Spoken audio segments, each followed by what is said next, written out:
Hello, hello, welcome in.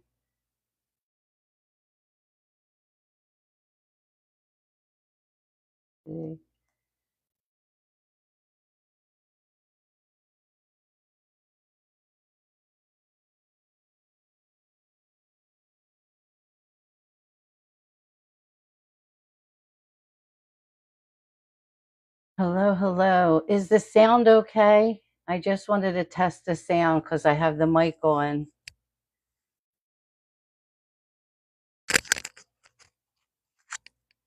There's Alma. Thank you for the heart. You can hear? Okay, I wanted to make sure. Thank you, Anita. Thank you. How's everyone doing? I just wanted to make sure that it was working. These mics are a little iffy. How's everyone doing today? I just want to. You can hear? Okay, that's what we want. That's what we want. How's everyone doing? I told you I was going live 8 o'clock. I'm a little late.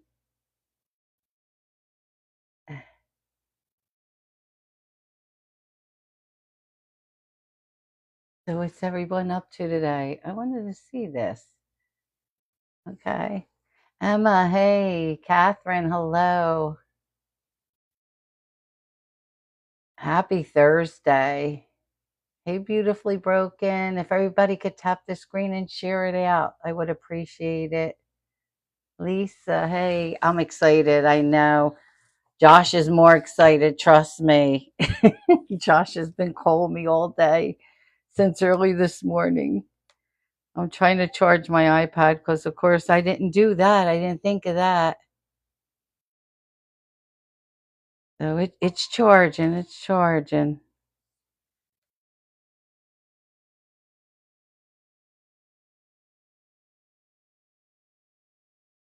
I know. Josh was so funny today. He called me so many times. I think between 5 and 5:30, he called me 4 times. I said, you're like a little kid. I even told Suave, tell him to relax. I can't handle him. I told him he has to relax. He's a nervous wreck. I love it.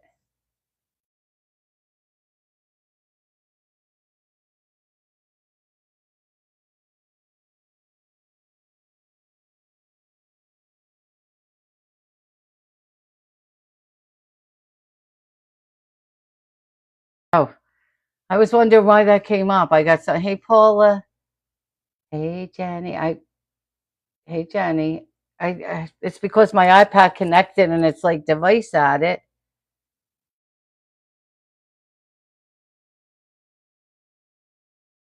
Sorry, Attorney Allie's just texted me. Okay. Okay, we're here. We're done. So if everyone could share it out, I would appreciate it. Thank you for the heart me, everyone. I know. Welcome in, everyone. We will have Suave with us at 8:30, and of course, Josh. They will be together in one room. They're going to be in the one room, I guess. That's what they told me. So we'll see how it goes.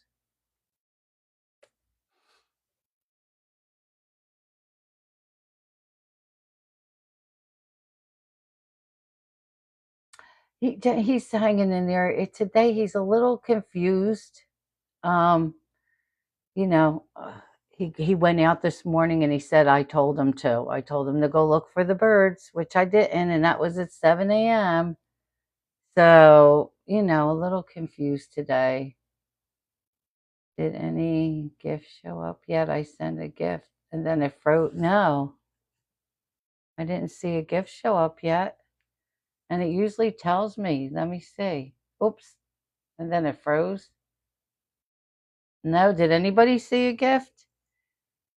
Chris, did you do your update? I know there was an update to the app like yesterday or the day before there was an update. I know you're bad. Oh my God, thank you. Thank you for that. I just saw that the live gift. You saw it. Wait, what was it? I didn't see it. See, that's not fair. Lisa didn't see it. Okay, I didn't see it. Catherine saw it. The fluorescent pink heart. How come it didn't show up? You're good, Catherine. Oh, you didn't have to send another one, Chris. Thank you. I love you too. You didn't have to send another one. It's all good. It didn't even show the first. It showed now, but it didn't show the first time, which is kind of strange.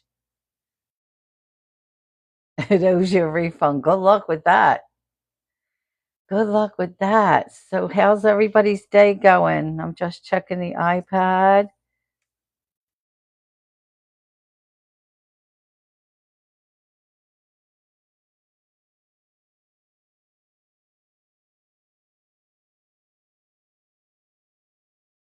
I'm sorry. I'm getting like so many now. Suave's wife just messaged me. Hi, Pam. Here we go. So we're gonna plan on starting at 8:30. Josh will definitely be calling at 8:30, but Suave has to go get his cancer medication. He has to be at the infirmary at around a little bit before that time. So he might be a little late, but I told him that's fine. That's more important. That's the only time he can get it. So do that. Do that. So I was off today. Oh, okay. Recertified for CPR. Okay. We're doing our best, right? I'm just trying to get the phones, tablets, everything like synced.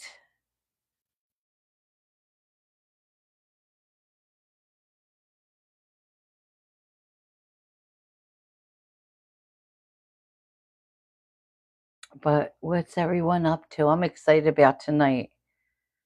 And we have more than one live with him. We are going to be doing lives with Suave for the next 2 or 3 weeks because that's how long it's going to take. He actually thought it was like a real quick. Oh, thank you, Catherine. Thank you so much. That's so sweet. He thought it was like a 20-minute interview type thing, and we're like, "Are you kidding?" No.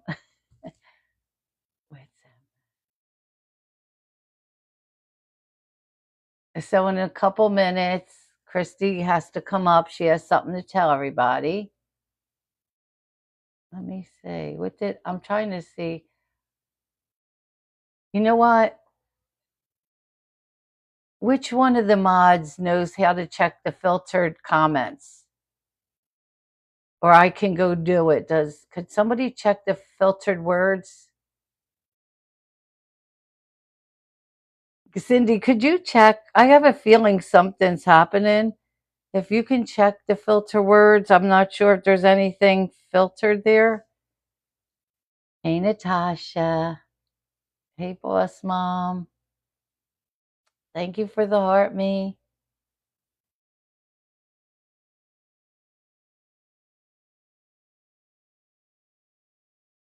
Here we go. Okay. Thank you so much. I appreciate everyone joining. Oh my God.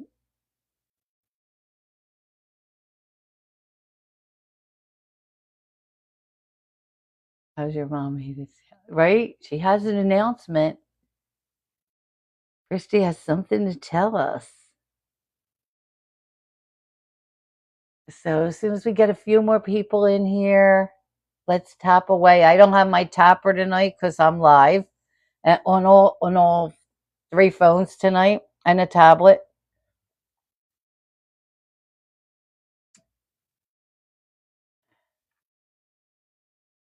Oh, thank you, boss mom, for sharing the live. I appreciate it.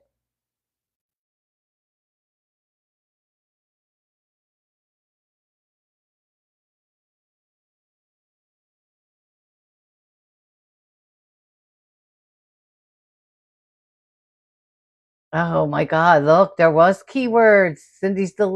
She's deleting all the keywords. My God, I thought so. So if anybody made a comment and I didn't answer you, you could re-comment because I think that's why I'm missing a lot. I see Cindy's deleting them. I saw that, Cindy. There was quite a few.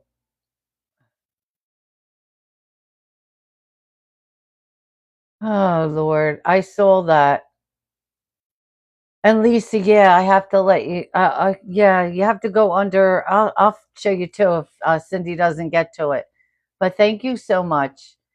Thanks, Cindy. I saw all the work because it showed me you fixed like quite a few of them. I thought so. I really thought so. How many people are looking forward to the weekend and what's everybody doing for Mother's Day? Anybody doing anything? We're just hanging out. That's all we're going to be doing.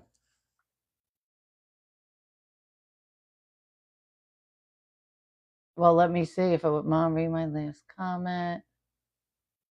Emma, I promise if I get pregnant, I will name the baby Emma. Emma, miracle baby, right? Oh my God. This is true. I know, right, Carly? How are you? You're doing okay though? As long as you're doing okay, I know it is busy. We can hear Teddy loud and clear. He wants to make sure we hear him. Does everybody hear him? Why is he barking? Something must be going on. But I don't know what he's barking about. He's really going crazy out there. Let me see. Update. There's a TikTok update. At least I had to do my tablet too. Soapy, how are you, friend? So I did tell everybody we're going to start the live at 8:30. Um, is it Josh that will be on too? Josh and Suave. John won't be joining us tonight. We just I think I'm running out of phones. I could have had one more, but he might be in the room with them, but he's not going to make a call. He's not going to make a call. So it's Josh and Suave. And then we'll have people like special guests will be in the chat. But it's all good. So that's what I was saying. Suave has to go because I think I did mention it. Suave does have throat cancer and he has to go get his medication right before the live. That's what time they let him out to go get it. So I told him if he's a little late, that's fine. We'll start with Josh. We'll start with Josh. I mean, that's more important. Hey, Cess, how are you, Cecily? But Chris, if you want to come up now so we don't run into like Josh calling, hey Kitty, I guess it's best to do it to do it now. It's not a big deal, Emma, but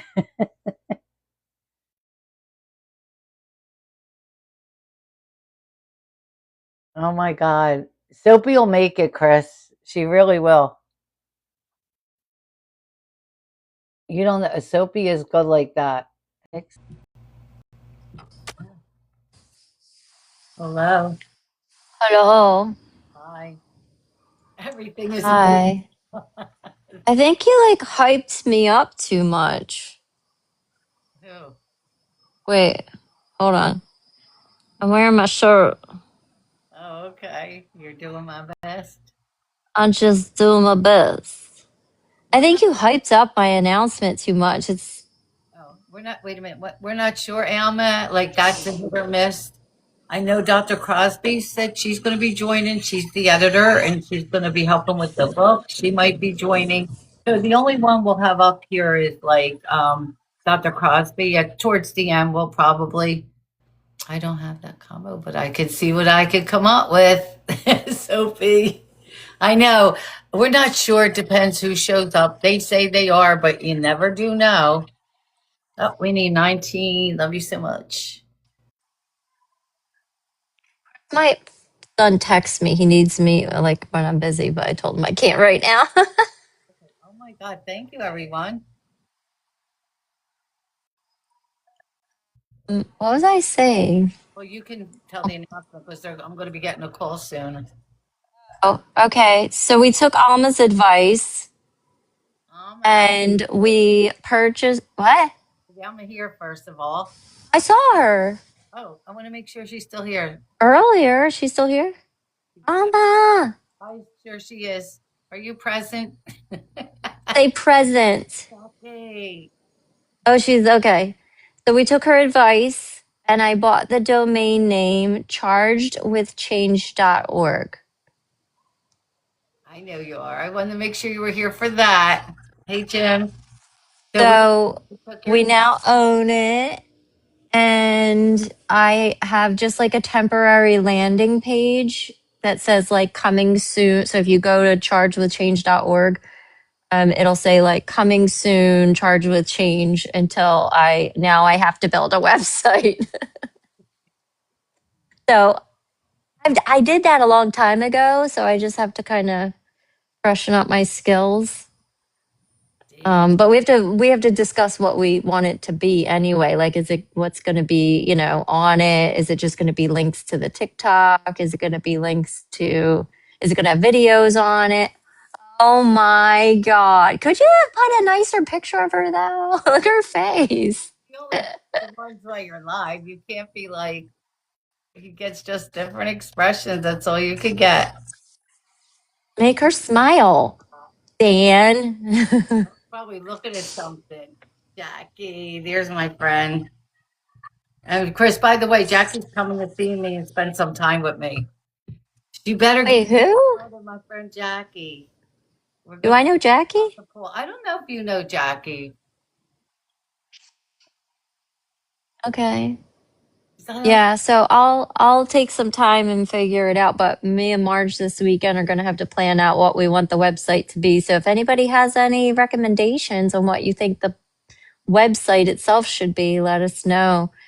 Because right now I'm just thinking like we put links to like the YouTube channel, the TikTok channel, um, stories maybe. And I don't know if anybody noticed, but I did change my name too. I changed the name up there. I don't know if anybody noticed it. A copy of People magazine. Merch from Paula, of course. Yes, a copy. Yeah. Emma, you can help me build a website? See? Oh I yeah, know. merch from I did. Paula. We wanted to add it in there because I'm not always on the charge with change because most people over here, and I've been trying to build up the March. See, and it's hard, everybody knows how hard it is to be on all the platforms. So I just added it there, but Charge with Change is still there. Because, we got big things happening, with the song and everything. So Oh my God. Did you see what Jim wrote? can do a look what Jim sent me today page. That's right, Jim. All right, so Emma, I'm gonna message you. I'm so bad, so I apologize to anybody who's ever sent me like a private message on TikTok because I don't check my messages. I literally only come on TikTok when she's live and just watch the live and then I'm done. Like I don't scroll TikTok, I don't read messages. So I'm sorry, I'm really bad. But Emma, I'm gonna send you a message with my cell phone number and then like text me and then we can start talking about how the hell I'm going to build a website. I mean, I think I have a basic idea, but um, you could be my guru. Lots of fun. No, no, no frogs. No Oh frogs. my God. We have to have a section of all of the pictures that Dan has made. Oh, I have them all. Yeah, we have to put them on the website in like a photo album or a photo gallery or something. Oh, okay. Mm. Thanks, Lisa.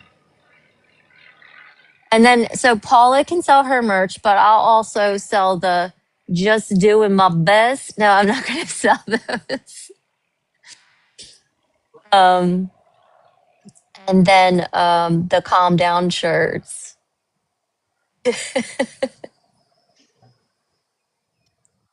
I think everybody in the group has to have a just doing my best shirt Of because course. that's just the best thing ever. I think I'll do a thing where if you mail a t-shirt to MargeC's PO box, I'll make you the shirt. Because I already have it the thing saved. I'll just make it smaller so that the just and the doing isn't in your armpit. Yeah, This but was the prototype. Chris, just ignore this message. I have to send you the song to send it. I just got to get it. I got to send you the song again. What'd you talk about, Willis? I have to send you the song. Charge or change. Where? I'm just sending it to you, texting it, but so I can get Why? my tablet. I need to. Oh, okay. Oh my We God. could personalize the shirts too and say like Jenny's just doing her best or Jenny just doing my best or something. I'm just Oh my God, Dan. Look, he made it. There you go, Dan. That's how you do People Magazine cover page. Big smiles. You look gorgeous. Oh, thank you, Dan. Thank you. Oh my That's God. going to go on the front page of the website. Can I get one that says I even try today? Jack, we need that some days, right? It is, right, Jim? I love that. Nikki So did it. funny. Oh, thank you, Nikki. Is she here? Okay, we got the song. Okay. So, did everybody hear the song? I can't play it ahead of time because Josh wants to hear it. Jenny's not doing nothing. We should just make a whole bunch of slogans and just make a whole bunch of shirts for everybody in the group. This is true. We should. Hey, Nikki. Thank you, Nikki. ML. So, most people heard the song, right? I think so. I know the song is like the best. I told him, I said, I want the guy to go out like in the yard at prison and I want him to do a music video now. And guess what they said? It's not impossible to do. Josh said, if that's what you want, I said, I want a music video. Alma. I said, I want a music video. Could you imagine all the prisoners dancing to the song? Gosh, mom. Like, I don't want too much from them. Just let's do a music video now. Look, I love music videos. Oh my God. So yes, it's Can they dress like it's the 90s? I don't think oh well, you know what? They buy their own clothes. They get their own clothes. I know, Alma. Christy said let's do that first, and that's what we did. And then I got all the information on the other stuff we're doing. Uh Okay, Emma. Cool. That's what I'm going to do. gosh, mom, you're here. My shirt is going. Repeat because I work so much. Oh my God, Clark. Oh, You do. sleep, eat, repeat. Oh, So the guys will be calling soon. Let me. Marge riding dirty in her drop top and apple bottom jeans. We have Josh. Josh is already calling. All right, I'm going to drop down. All right. Thank I'll you. be in the bottom, the chat. All right. Thank Okay. you. We have our first caller. This call and your telephone Let number me will be fix the monitored and boxes. recorded. You have a prepaid call. Thank you for using Global Tel Link. Hello. Hey, Marge. Hi. How are you? I'm good. Guess what? We have a caller. We have another caller. Yes. I'm kidding. Yes. You have a prepaid call from Lehman Anderson. An incarcerated Here we individual go. at We the also R.J. need. Donovan Correctional Facility, San Diego, California. This call and your telephone number will be monitored and recorded. Thank you for using Global Tel Link. Hello. Hello, how are you? How you doing, Mark? How you doing? I'm good. I'm good. Is everything going okay? Blessed day. Blessed day every day that I wake up is a blessed day. I've done so before. Very thankful. Yes, absolutely. Absolutely. So, Josh, Hello, Marge. hello. Hello. You good? How's everybody doing? Everybody's good. Allie, hello. Attorney Allie's here. Allie? Oh, wow. Hello. Yes. How Hi, you Allie. How are you doing? Josh knows Allie. He did an interview with Allie. doing? Wow. Yeah. Oh, okay. Yes. Right. Hi, friend. Well, So, what have you guys been discussing?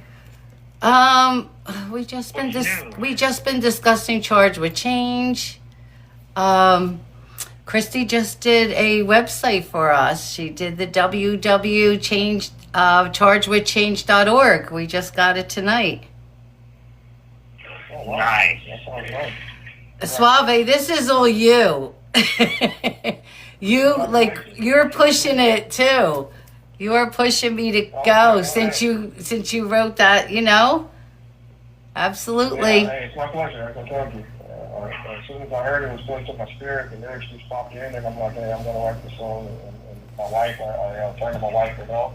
Yes. Sort of like my engineer these days, and I wrote it, and thanks to AI, I must give credit to that. We're able to do stuff that we couldn't do just a year ago. So Yeah. I'm back working on tracks and trying to write the music, and the music is something I love, and you've just been a blessing to me, and we wanted to bless you. So the lyrics popped in my head, and we just gave you the song. So I totally like it. I think that Thank you.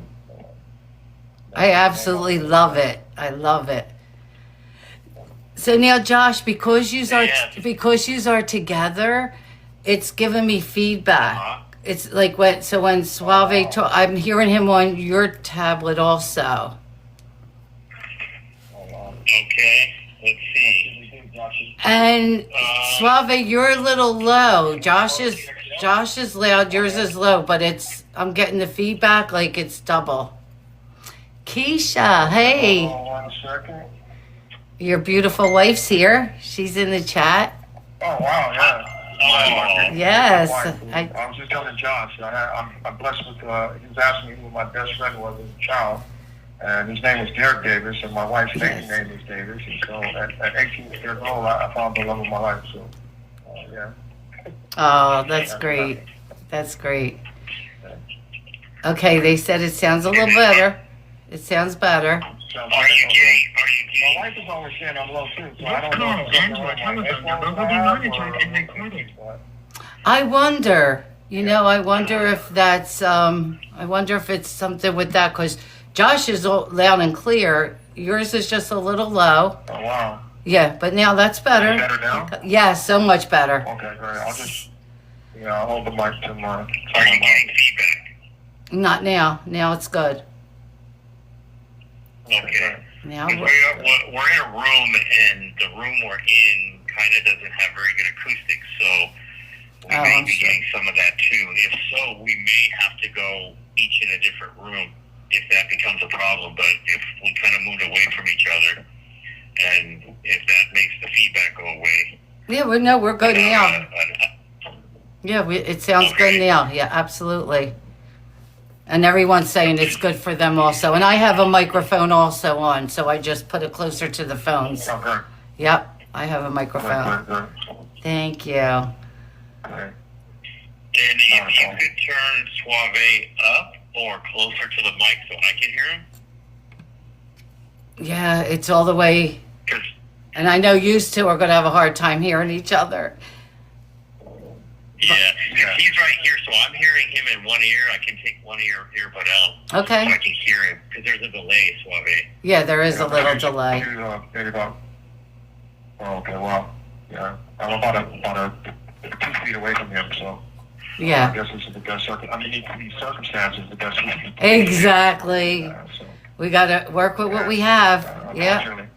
yeah. That's right. When we flew out here, it was no alarms, nothing got impeded in what we were trying to do tonight. I was, fighting this cancer, and I had to go get my steroid and my pain medication. And the whole time I was walking over there, I was just praying that there's no alarm. And I got to sit down on the pavement for the next 30 minutes or whatever it may be. But there was no incident, and I got back here in time, and so I was thankful for that.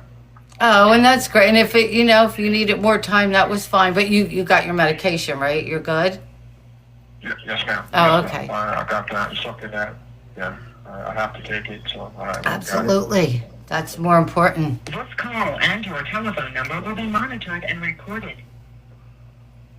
Oh, Lisa or one of the mods, could someone, or I can do it if, could someone tag Nadine, Dr. Crosby, please, if you can? I don't know if she's in the chat. I want to make sure. If not, I'll text her too. I want to make sure she's on. I did send her the link to come on too, so. But sometimes we have to remind people because life gets busy, Yes. Yes. Yeah. Well, Josh, what do you want to do? Do you want to get started? Yes, we will. We will get started. Yeah. As you guys know, as you've heard, I'm sitting here with my friend Wayman Anderson, otherwise known as I know him as Sauve.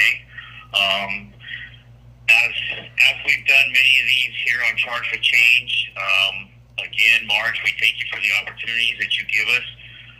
Charge for Change is something that's near and dear to my heart as an incarcerated individual charged with violent crimes myself. The change was a necessary part of my life.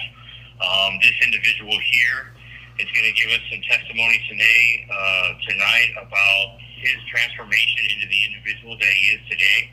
An individual growing up from South Central into a lifestyle that gave him the world.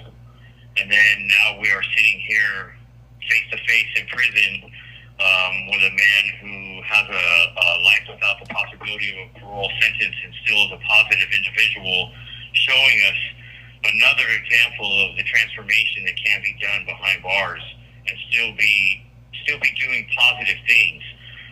Some of you may remember him from the times past of the late 80s and 90s with his music. He has been something of a beacon here in the short time that he has been here at Donovan, just another a light of positivity, programming that is in the direction of just inclusiveness and humility. And here on Charge for Change, that's a big thing with me to be humble.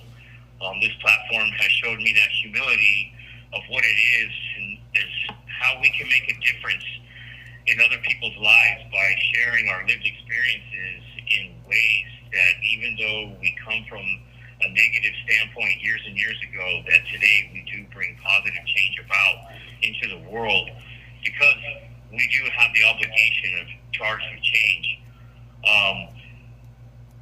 Sauve was also very kind to put some words to Charge for Change. I myself haven't been able to hear it, so we're going to hear something new today, some point in the time where Marge finds that place to break in with that. And it really, really touches my heart that this man was able to take something that's very dear to us and put his twist and his spin on something that is so positive.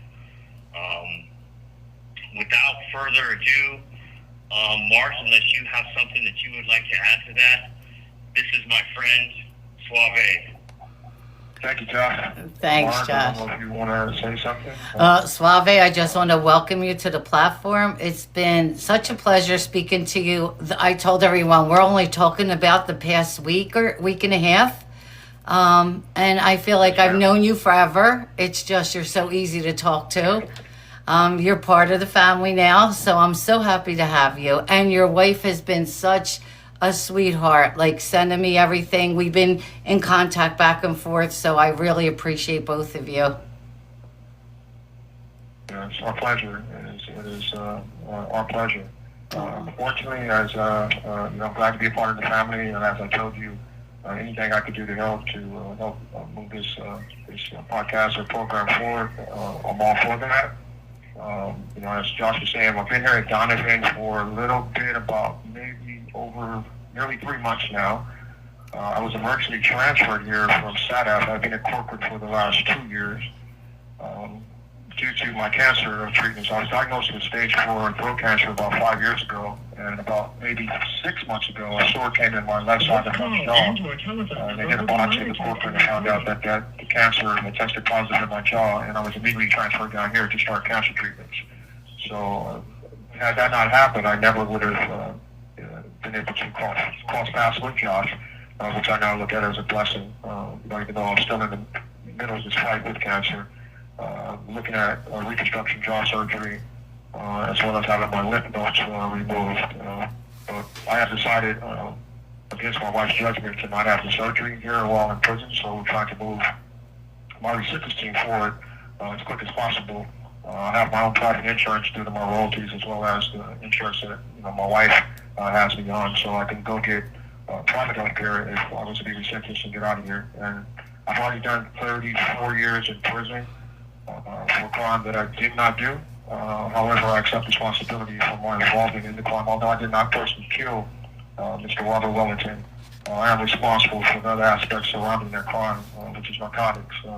Something I was very, very, very heavily involved in the 1980s. I wasn't a drug dealer. I was a drug trafficker. As I told Josh, I would be saying on the show. I own up to that now.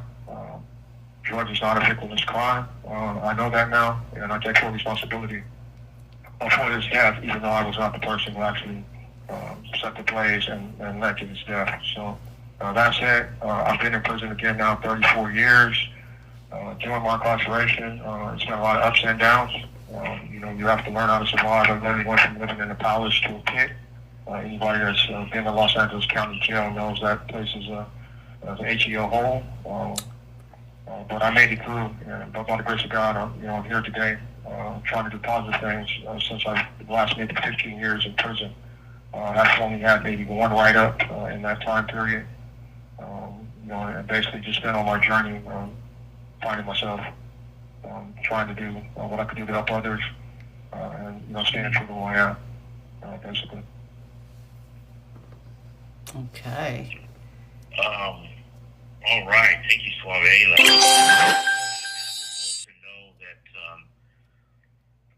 Today, the difference between maybe you weren't the actual killer, but just knowing that your lifestyle potentially led to a crime that someone lost their life, and that is the foundation of what we stand on here with Charge of Change is being able to accept responsibility for things in our life. And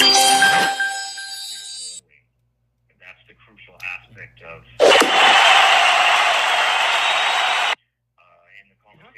And your telephone number will be monitored and recorded. You've made that perfectly clear about having your what was your role as a drug dealer in the 1980s. You have 60 seconds remaining. Into a lifestyle that was not only taken from the individual, but also led to your life without the possibility of parole sentence. I do have a question concerning that in the 80s. Being a drug trafficker and being in the music business, can you give us a little insight into You have 60 Suave seconds remaining. was and how he became? So let's call back Yeah. Suave and then we'll get to that. Sounds good. Okay.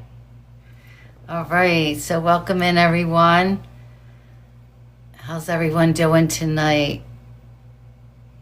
So of course, they have to call back every 15 minutes. It only allows 15-minute calls, so they do have to call back. And then as soon as they call back, we'll get back into it.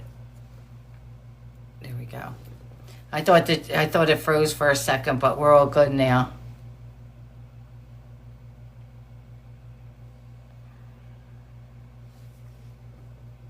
Thank you, everyone, for the likes, the shares. I appreciate it.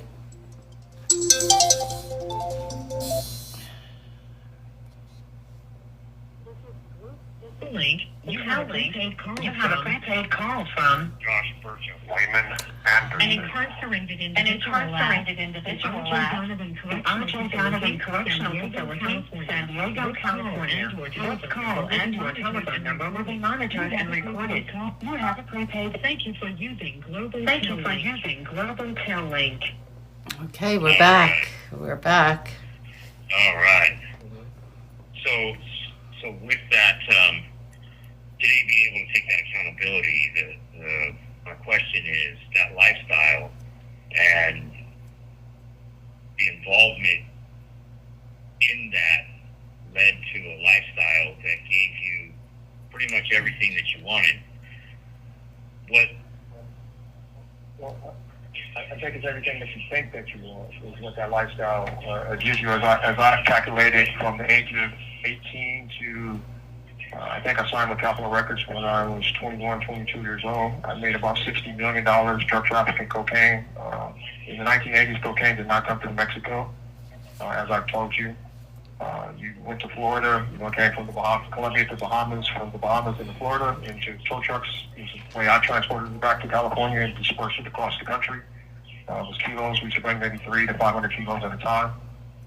So from the age of like 18, 19 years old, until I signed with Capitol Records, I made about $60 million in the street drug trafficking. I like to tell people before there was, all these rappers who claim or whatever, I don't like to drop people's name. I have to say who the rapper is or whatever, but he claims to be a billionaire. There was a Sauve, and at that time in the record industry, it wasn't cool.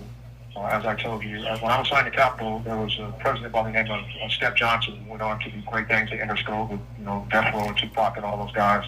But he used to call me weekly, telling me that someone called and said I did this or I did that. So it wasn't cool running around with, the Rolexes and, having the Rolls Royces. And in that aspect, it was a headache, to try to launder that type of money. But I did so through the record industry. That's why I went into the music industry, not just because of my love of music. I knew I manipulated my contract. I had a multi-million-dollar record deal with Capitol Records, and I used it to launder money. I'm ashamed of that now, but I used my power and influence in the street to basically get my way into the music industry, which I successfully did. However, once I got into the record industry, it was a whole nother headache. Sauve, it went low on me. Image that I had. Oh, I'm sorry. That's okay. It's this microphone, I think. Oh, because of my image in the street that I had built. In the recording industry, I was known as Sauve, but in the street, I was named as Way Out. That was my C name, as they call it. I was born in South Central Los Angeles, a street called Western and 39th. I went to Santa Barbara Elementary, North Junior High, and went on to Dorsey High School. So growing up in that environment, the school I went to was a Damu school, a blood school, and I grew up in a Crook neighborhood. So you have to be able to survive in that type of environment. I grew up in the 1980s. I was born in 65, but and I was in high school in the late 70s, early 80s, and that was the boom of gangbanging in Los Angeles. And I was right in the midst of it. Crack had just hit the city.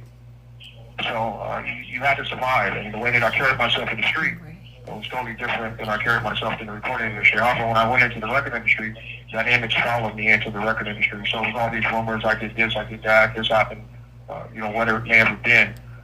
So again, I own it all. As you know, I'm writing Street Life right now, a lifetime ago. This is what I've typically entitled my autobiography. And Street Life is really all of what I'm here today talking about. Again, I'm not glorifying anything I did. My sentence of life without the policy of the law not only took Mr. Wellington away from his family, the individual who lost his life in this case, but it took me away from my family. I have 3 daughters, and I have 2 sons, and I have 5 grandchildren, and I've only met one of my grandchildren in the entire time that I've been in prison, and that is due to my wife bringing my granddaughter to see me, and that is more pain than I can even account for. So I'm not glorifying anything that I did in the street because it took me away from my daughter Bree. I won't say her name on this podcast, but I call her Bree, and it took me away from her recitals, her graduation, birthdays, countless of things. I missed my grandmother's funeral behind this, so I was raised by my grandmother. So I'm not here today glorifying anything I did from the street. It's the furthest thing from my mind. As I told Marge last week, I appreciate ice water today, and I'm very grateful for everything that I have in my life. Each day is a blessing. I'm not supposed to be here today. The cancer that was in my throat when they found it was a solid golf ball. And by the grace of God, I'm still here kicking it, living, trying to do positive things. Not trying, I'm doing positive things. And when I set my mind to do something, I do it.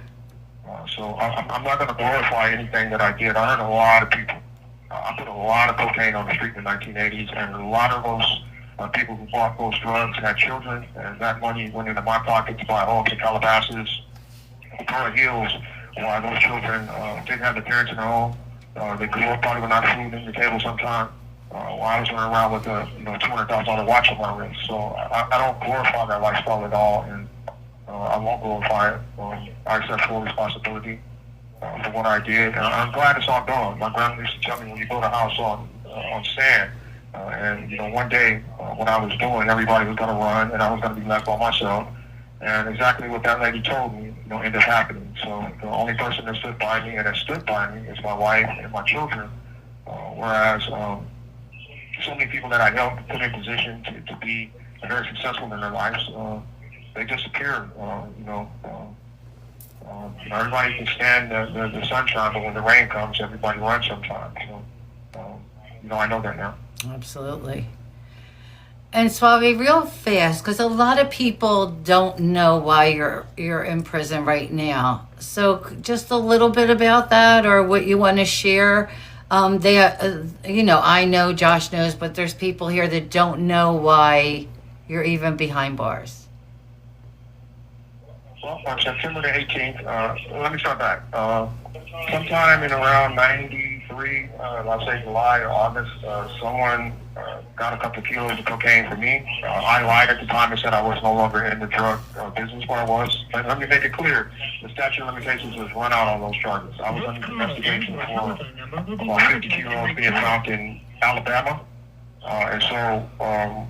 This call and your telephone number will be monitored and recorded. In Alabama, they found this cocaine in Alabama and tried to say that I transported the cocaine to Alabama. The district attorney tried to use this, but the case that I'm in prison for is semi-connected to that. This individual got a couple of kilos of cocaine, didn't pay the drug debt. He also got something from my co-defendant. I didn't sell heroin, but he got a half a kilo of China white heroin, and they did not pay the drug debt. There was a meeting held at this record store in Compton, California. That meeting led to someone saying, well, we're going to get our money the other type of way, and it was agreed that they would go over there and try to get it. If it's not, one of the individuals in the room said, well, just burn the house down, and that's how I'll get my money. There was never any intent, or no one ever said go over there and kill them people. It was never that type of party. I was making so much money that I was paying like maybe $8,000 a kilo at this time, $9,000 a key. In California at the time, keys were like $19,000, $20,000. So I would have lost $40,000. I made that in the next 5 minutes. I could have made that money. That wasn't my forte or the way that I carried myself. It wasn't just go kill this guy. So it was never the intent for that person to be killed. But on September the 18th, 1993, the meeting that was held at the record store in Compton led to individuals in 2 trucks. They tried to say it was 2 Ford Explorers and a black Range Rover. I used to own a black Range Rover. 4 or 5 individuals pulled up to the residence in South Central Los Angeles on the 43rd Main and Broadway. There was 5 or 6 individuals in the back home at this residence. There was a front house and a back house. The individuals, they say, came out with machine guns, went to the back of the house, demanded everyone stay in the house. Someone went in with gasoline, got the house. Everybody in the house got out except a gentleman by the name of Mr. Robert Wellington. Robert Wellington was supposed to be asleep in the bed, and he had narcotics in the system, and I guess he succumbed to the fire. Again, I'm very sorry this man lost his life. The individuals that started the fire got away. A month later, on September 18th, this murder occurred. In January 5th, 1994, Floyd Anderson was the first person arrested for this case. This call and your telephone number will be monitored and recorded. The Los Angeles Police Department. Floyd got arrested on January 5th, 1994. He was charged with the death penalty. All the witnesses in the house picked Floyd Anderson out as being the person who started the fire.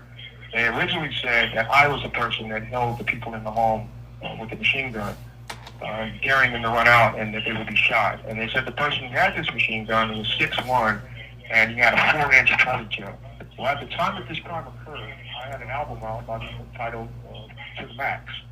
And there was a record store at this time, a mile from this crime scene, called Warehouse Records. My billboard was on the side of this Warehouse Records. I had a flat top at the time. I never wore my hair in a ponytail. That individual with the ponytail was never apprehended. However, Floyd Anderson gave them my name because they arrested him in my black Range Rover. His uncle was my business manager. At the time, I had perfect credit because I had the multi-million-dollar contract. And my problem was I had a problem with other people from my own neighborhood and from other neighborhoods that I affiliate myself with for giving them my vehicles and letting them drive me. And that's how I got connected to this crime. Period. I had been on that street maybe 2 or 3 days. I've never said it before for a drug transaction. So I never was on that street the day the fire started. I was not there. That's what I was in prison for. I went to trial in August of 97, and I was convicted a year later in 1998. Sentenced to life without the possibility of parole. First-time offender, never been in prison. Never been in any trouble before, but I gave Ann Eagles, the district attorney who convicted me, the bullets that she needed to convict me. I'm not in prison for something that I did do. I'm in prison for something that I didn't do because they couldn't get me for what I used to do, and I'm not proud of that. I was known as slick by the DA. They tried several times to bust me, and they could never catch me with something on my person. So I believe that these charges were manufactured against me, and she dropped the charges on Floyd Anderson a month before I went to trial, even though he had more witnesses that picked him out of lineups than I did. I had 2 witnesses who picked me out. One said he was 50% sure it was me who did the crime. The other said he got in the stand during my trial, Mr. Robert Green. He testified that the district attorney told him to say that I did it. Mr. Garcia, the other witness who said he was 50% sure that I did the crime, he was in custody himself, facing 3 strikes in prison for a crime that he was charged with. He came into the courtroom and all of a sudden became 100% sure that I did the crime, and I was convicted based off his testimony alone. There was no other witnesses, there were no forensic evidence, there was no fingerprints. Again, I'm not minimizing my role in the drug trafficking part of this. I am responsible for those drugs that led to this incident. I'm not responsible for his death in the sense that I did not start the fire. I did not go over there with machine guns. I did not go over there to hold anybody in that home.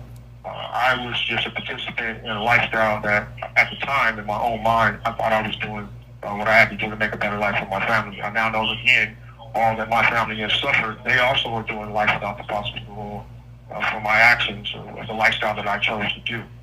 So that is what I'm in prison for. I take full responsibility for it. However, Mr. Floyd Anderson is a free man today. Based off Ann Eagles wanted to change the theory of his case. I'm not mad at Mrs. Eagles, the district attorney. I thank her for what she did. She helped save my life. And the way that I think today, I don't think possibly I could be alive maybe had I not been set aside to do greater things that I'm working on now in my life. So I understand she got her job to do, and I understand that her husband wanted me removed from the street. He was an LAPD narcotic officer. He was major narcotics LAPD, and I had to ask him on that. I accept my punishment, but I think I've done the time for drug trafficking. I've done the time for what I did do to destroy many, many urban communities across this country for my part of drug trafficking in the 1980s. Oh, thank you for I that. don't know what else to add. No, that's perfect. Thank you for that. And Josh? Yes. So at this time, I was sitting here thinking about your lifestyle, and here you are, right in the thick of your music career, when this stuff was taking place. Can you take us through a couple trips through Sauve's music career at this time of all this that was going on? I was trying. I was affiliated with, and I asked for their blessing to walk through my transition. You have 60 seconds remaining. Do you want to just call back? We'll call back. Yes. All right. Yes. Bree, I was just writing I agree, but there it is. I absolutely agree. Cheer Mom, behave. No, I'm kidding. Hi, Cheer Mom. And thank you, everyone, for joining. I appreciate each and every one of you. It's a pleasure having Sauve on tonight with Josh. I saw that. I saw that. 1 second.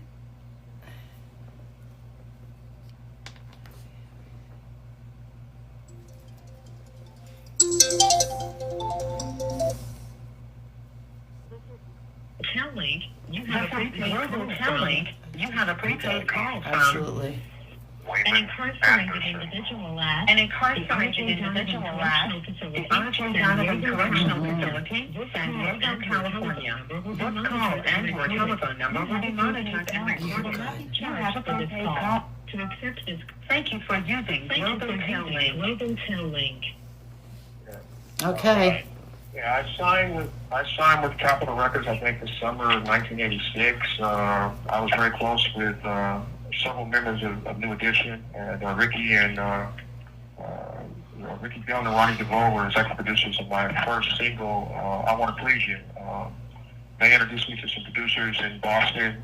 They did their first record, so I flew up to Boston after signing the deal with Capitol Records, which was negotiated, by the way, by a guy by the name of Jonathan Clark and Alvin Daniels, who I knew from Los Angeles. They had a management firm called CAD. But I left CAD and I signed with Jerry Heller and Maury Alexander. Everybody knows Jerry at NWA and a lot of rap legends that he was able to manage during his career. So I signed a multi-album deal with Capitol Records, I think again in the summer of 1986. We worked on the record for about a year, which we did in Boston. And again, that was due to my connection with New Edition. I produced and executive produced my first records. So I recorded in Boston, and it was hectic. It was very hard.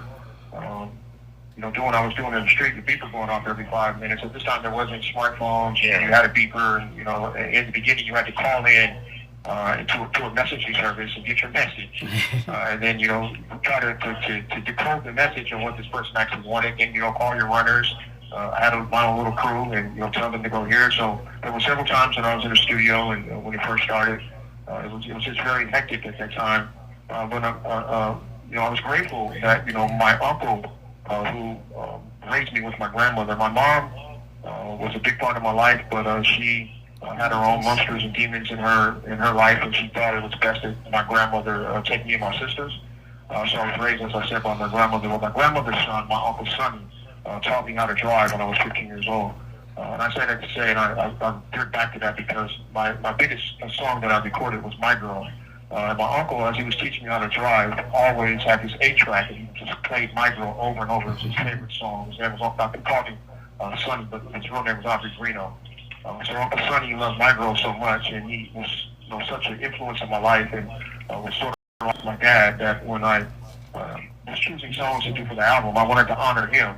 So another bigger story behind that, and I'll go into that maybe in our next conversation. But he ended up committing suicide, and I always felt, my wife told me that it wasn't, my fault, but I provided the weapon that he ended up killing himself with. So when I was doing my album, I wanted to honor him with My Girl. Steph Johnson and again Wayne Edwards, who was head of A&R at the time, when I first turned in My Girl, they kept saying, something's missing, something's missing, something missing. So in My Girl was this bass line. Dwayne Omar did this track with me, and he goes, girl, something's missing. So I started doing that on the mic, and Dwayne Omar sampled that. And after we sent back the next mix for My Girl, everyone at Capitol was going cuckoo for Cocoa Puffs, for the track. The track came out, first black artist in Capitol's since Nat King Cole to go number one on the pop chart, crossover. Number one on R&B. R&R was the chart at the time, not the Billboard chart. Records and recordings that mattered in the record industry. And My Girl just turned out to be that record. So the success of My Girl helped propel me more out of the streets because it just took off. Next thing I know, I'm on tour with Roger Chapman and Truth, who I toured with, and doing all the Budweiser Superfest, going to Canada with Shirley Murdoch. It just took off. So it was a door that opened and a lifestyle that it introduced me to that I was totally caught off guard by. So that record was just a smash. And so, again, had it not been for my uncle, it never would have happened. But, again, walking that line, being on tour, I never intertwined my professional career with narcotics. I never kept anything in my house. I never had my wife involved in it. I was very consistent with the way that I did my street business, and it was very hard at the time of touring and trying to do it. So it was at that point that I walked away. It was in between touring and when I was not in the studio or not doing interviews or not, being called up. I was signed to the DC agency, which is Dick Clark. Agency Dick Clark signed me and Drill Levert the same day from Levert.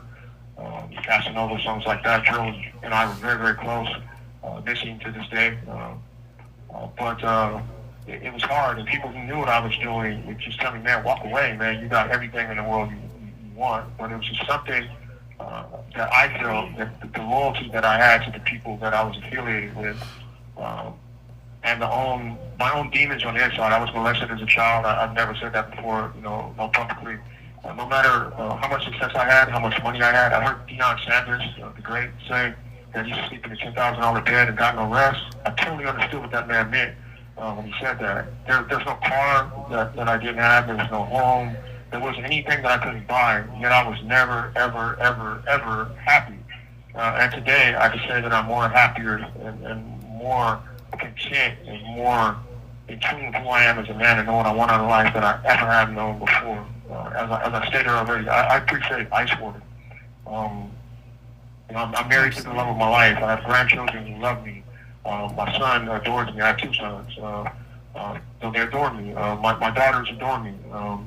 That's a blessing. All that other stuff that I used to chase or thought would sustain me or make me happy, I don't even think about it anymore. I don't think about music as you have said, Josh. You're trying to walk along here. I don't go around telling people what I used to do or bragging on what I had, or any of that type of stuff. I just appreciate life each day. When you're laying on a radiation table, getting radiation and getting chemo, and you taste that chemo taste in your mouth. Anybody out there listening that has had chemo knows what I'm talking about.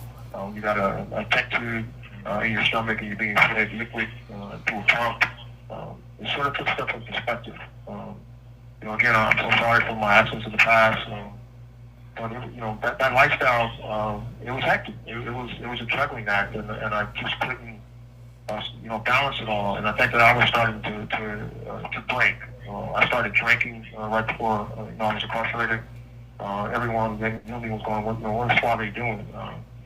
I started doing and acting in ways that I just didn't know how to get out of what I had started. So I did. I know that I gave Mr. Dingles, the DA. I thank you, Mr. Dingles, for what you've done for me. I think more clearly than I ever thought. But I gave those individuals the bullets to put me right where that set up those towers looking down on our community, exactly what they needed to incarcerate me. So, it's kind of been just an eye-opening as I'm writing Street Life to go back over my life and realize the monster that I had become in the eyes of these individuals sitting in their power and the individuals in the record industry that were suspects of my behavior and my lifestyle. Like, this call and your telephone number will be monitored and recorded. This call and your telephone number will be monitored and recorded. They didn't understand where some of those assets that I had acquired came from. And this facade that I put on, this mask, I was being somebody that I wasn't, and now I'm comfortable in my own skin. So when you ask me, to go back over some of it, I do appreciate some of the times I had with Ronnie and Ricky. Those guys, were very supportive towards my career. And to this day, I just send my love towards them. I'm grateful and for the opportunity they gave me. And I'm just in awe of what they continue to do with their professional careers. So that's it. It's the way that I could break it down as quick as the time that we have, I guess. Right. Yes. Marge, do you have anything that you want to add to that? Has anybody got any questions If there's coming up in the box? looking a lot of things that were people that just joined that didn't get in from the beginning. They're asking questions, but the mods are taking care of that right now. But if there's any questions right now, okay, there is it keeps coming up. Is resentencing? Is there a chance for resentencing, or when? Oh yeah, I mean, my wife and I are diligently working on it. There's a lot of errors in my case. I have again 33 plus years of prison, squeaky clean. I'm a college graduate. I went to UCLA before this occurred, so I had my high school diploma and all that when I came in here. I carried myself with the utmost, head high and done everything right while behind these walls. So resentencing is something that I actually this is the ideal candidate for. I just know that, unfortunately, the county that I come out of, I just have to go into court light. So we're in the market looking for a resentencing attorney as soon as possible to get me in there with my health. Due to the mitigating circumstances of my health, I have a chrono that was just given to me by the doctor stating that I would get better in the private sector for medical care and that I need these 2 surgeries. They want to take the lymph nodes out of my neck, as well as I need 2 cornea transplants in my eyes. And if I was to get pepper spray while I was incarcerated, I would lose my vision.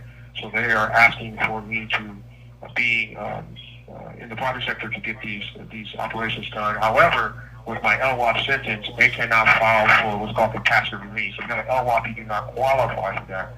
However, 1172.1, 1172.6, the new penal code changes and resentencing, I qualify for all of those. Unfortunately, This call and your telephone number will be monitored and recorded. And get counsel that will diligently do or work, for my benefit of getting out of here versus just trying to take some money or not do what they say they're going to do. So hopefully within the next 2 weeks, we're hoping to find someone, or we'll be filing with the research that we have done to get me back in court underneath 1172.1 and 1172.6, which I qualify for. Okay. Is there any petitions that are, does anyone have a petition number 1 for you, like a change.org or anything that can help with the resentencing? Or anything anybody wanted to do, actually, we're should be patient. I'm in contact with the Innocence Project in Loyola Marymount. Okay. They were waiting on my records from prison to go to the governor's office just for communication. So I'm trying to get someone to do that for me too, to keep the governor with a signature could let me out of here. I'm working on some things that I believe that can help society. Me and Josh have talked about those. I'm just a different person. I'm not the same person I was when I was 27, 26 years old. 25 when this crime actually, happened, or 26, 27 when I went to trial. No one is the same person that they were when they were that age. So there's a lot of stuff that I qualify for, and my wife, who is just this, she has the same, she says she just pushes through. She pushes through every day. She does what she can every day to try to, get me home. So I've been very patient, and I've been here again 3 months, and we're trying to break down all of this health information. And get me the best care possible. So she's doing what she can, and we're hoping that someone hears our cry, and we'll take help from anybody that wants to provide us with the help that they can offer. Absolutely. So maybe I can, I'll talk to your wife to see what we can do as far as the change. I do a change.org. We do that. We do those petitions. We've got a lot done with those. I guess it's best to speak to your wife, right? About that? Yes, ma'am. Yeah, absolutely. So I will I will take care of that with her. There's quite a few things that I'm listening to you that, we can help out. I appreciate it. Like I said, I'm just grateful and thankful for the opportunity. I know we're going to be touching on some other things next week, and I was trying to just lay the baseline here where people can get an understanding of why I'm incarcerated, what's going on with me, with my health. I love music, as I've talked to you about Marge, but it's not my priority anymore. There are things I want to do with my life, and cancer didn't take me the first time, and it won't take me the second time. I just know that my story does not end this way, and I want to bring hope to every other. I don't even play that colored card thing, the black card thing. I don't care if it's white, black, or brown. If my story can help one person, then I've done something in that light. But I think a man should start in his house first, and there's a lot that I got to fix within my own family, before I can try to fix anybody else. But I know that I have something to offer in this world. That's great. So, like I said, I'm going to keep up the good fight and do everything I can do in my power to prove to this Governor Brown, old governor, to let me out of here. He's going around doing commentations for Newsom, or if it's Newsom himself that can help me or the courts, You have 60 seconds remaining. 60 seconds remaining. That could be done. The Department of Corrections right now is putting something in place for L. Walters. It's called the Cat Home. But it's coming in like October, November, that he has 25 years in prison. You can apply to get out, and they would recommend you doing sentence. But due to my health, I cannot wait that long. They're saying to do the most to get them out as quick as possible. So, Right.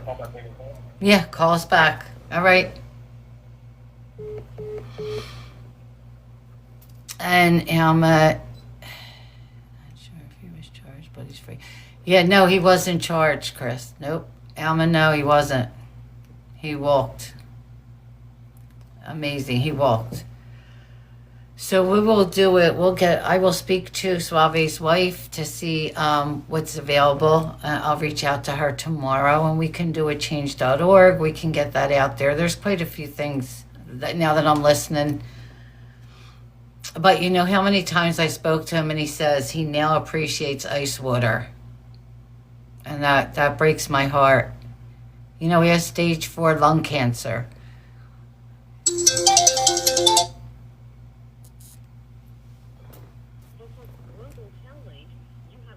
Call from. This is Global Telly. You have a prepaid an incarcerated individual at the R.J. Donovan Correctional Facility, San Diego, California. This call and/or telephone number will be monitored and recorded. You have a prepaid call. You will not be charged for this call. To accept this call, you will not be charged. Thank you for using Global Tel Link. Thank you for using Global Tel Link. Yeah, we're back. And now Josh is back also. We got you. Yeah, a lot of information to process right here. Absolutely. Quite a story. Mm-hmm. Yeah, it really is. I do, Sauve, charge of change and the premises of change. So, in your 34 years in prison, you came in the 90s and in the early 2000s when the California prison system was a pretty violent place. How did you walk through that, and what was the nexus? What was the nexus to you making that change to kind of really walk? Or I guess let me back up. Did you still play in the game in prison because of the era that you came into prison? When did you make a change to walk away from that if you were entrenched into the California prison system? And what was that pivotal moment that made you make that change in your life to become a positive role model in prison? I think I shared this with you. There's been a lot of stuff disseminated about me, and I start talking to people. I ask you letters all the time. This person wanted to buy my life story, or this person wanted to talk to me. My name became entwined with the case that I guess we'll go back into next week when we talk, or whenever I'm blessed to do this again with you guys. But there's been a lot of misinformation disseminated about me. And when I first came to prison in 1998, because of my nickname and the image that I had from the street, I was put on a mainline level 4 maximum security prison. I opened up SADF, and everyone in SADF came out of the chute. However, half of the Crip neighborhoods in Los Angeles, there's another name that reigns in the street. I don't have to say this person's name. I was also a drug trafficker, not a drug dealer. Came out of South Central Los Angeles. But I supplied a lot of Crips and a lot of Bloods with cocaine. And so when I came to prison, because of someone else I used to hang with that was one of the founders of Crips, I'm not going to say his name on here, but he founded the Crips. I used to be with this guy every day of my life. He made a few phone calls. When I came to prison, the door was open for me. So I really didn't have any problems when I came to prison. And I didn't have to sell drugs when I came to prison. I was never a gang member. I supplied gangs with cocaine. I moved in with somebody that had the keys to the yard, and a lot of people were shocked when Dargishi moved up to the top bunk and gave me the bottom bunk. But that was just the door that was open for me. I looked out for him, he looked out for me. It wasn't until maybe, as I told you, 2000. This call and/or telephone number will be monitored and recorded. In the Los Angeles Times, it said that I said something that I did not say. A lot of my words, and I like to say, talking about the LA Times, Chuck Phillips was the first person. Call and/or telephone I love Chuck. Never said anything bad about Chuck, and there's nothing I wouldn't do for Chuck Phillips. That said, in 2008, there was this article that was published, and it cost my son a lot of pain. He was supposed to be going to the prom with the individual. Because of that article, the father got fearful, did not want his daughter to go out with my son, who was going to school in the San Fernando Valley at this time. And it hurt me to my core. As I stated, I had two sons. My wife and I have two sons. I have three daughters. One is 11, one is 26, and our oldest, Bree, is 35. I never wanted to cause my children any pain. To me, that's the only thing I ever did right. And so this caused my oldest son pain, and it tore me in my heart. It was that moment where we're way out and Sauve didn't even exist anymore. And I walked away from all of that. I actually placed on a program in yard. At that time, prison was transitioning. When we came into prison, at least myself, when I entered prison in 1998, it was gladiator school from gangs, from northern Latino gangs, southern Latino gangs, prison white gangs. Bloods and Crips had their own different gangs. I've also had names on the phone. So it was a whole different time. It was be God or get God. So. Or get the person that you're going to get. So in 2008, he gave me the opportunity after trying to commit suicide. I just was done. I'm like, how can these people print this stuff and say these things and get away with it? And I didn't even say that. Or, I was trying to always find someone who would listen. And, everyone had their own narrative, the agenda that they wanted to push. So it was that incident, as I told you a couple of days ago, with my son, my oldest son. That was really the turning point for me. And then at the same time, it was my mom, while I was on suicide watch, who picked me up off the ground from a telephone and said, "You're a soldier, you're getting up off that ground, and this is how we're going to do this." So it was from that point on that nothing from the street mattered, nothing that I did, that old facade of carrying that way out torch or that Sauve torch, I didn't use that anymore. As you said, you didn't even know any of the stuff about me until someone put this in your ears. So that's the way I've carried myself. So I have to go back to 2008, 2009, and it was that turning point of my oldest son being hurt by someone that he, at the time, was in love with. He's married now and has given me 3 beautiful grandchildren. But at this time, he was in high school, and he thought this was someone he was going to spend his life with. And because of something I had did, it caused him pain. And again, my children, I never want to cause any of them any pain. Wow. Exactly, Thank you for sharing that, because that is deep. It really is. Marge, do you have anything? No, I think right now would be, because everyone's listening, you have so much support, Sauve, so much support in the chat. I think, you know what, Josh, why don't we share the song? I think now would be a good time. Okay. How do you feel? Absolutely. You feel good about that? So I want everyone, I'm going to share something. Yeah, that Sauve did. He did make for Charge with Change for MargeC. I'm so thrilled with this. It's so special to me. So we're going to listen to this. I hope it's going to come over better, but I said I'll send it to you, Josh. Let's play it right now. These days. I talk right, I walk right, I act right. I live life right, cause I've been charged with change. Charged with change. I never thought I could be who I turned out to be. So many dreams lost and days wasted, but I've been battle tested. Now I can testify. No lie, just truth on my tongue, no rhyme. I've learned from this nickel and dime. This time from doing time. Friends gonna come and go, even those who say they got you can't be trusted. No homeboys necessary. I'm rolling with peers, no more tears needed. Cause these days I got down ass woman like Gina Jones, head of CDCR, and Marge over at Charge with Change on my team. Those two there put a bug in my ear, teaching me that a true friend, a homeboy won't never turn their back on a friend, or steer a friend who's going down the right track, back down the wrong path. So I don't rely on homeboys, homegirls, cause I've been these days.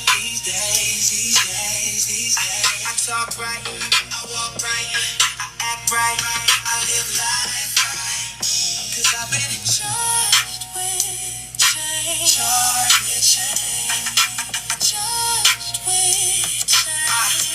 change what was. Truth be told, I made far too many bad choices. All this time I've been locked up, I finally realized, like MJ said, I had to start with the man in the mirror. Fess up, man up, had to clean my own mess up. I realized it was time to step up and make that change. Cause I didn't like my past reflection. Had blinders on and I could not see what Captain Lewis or so many others saw in me. Yeah, I didn't like what I saw in the mirror. So I have decided to walk through life the right way. No mask on my face, walking truth, speaking truth. Don't care about no hood mess, red rag or blue rag or whatever hood flag. Cause I've been charged with change. These days.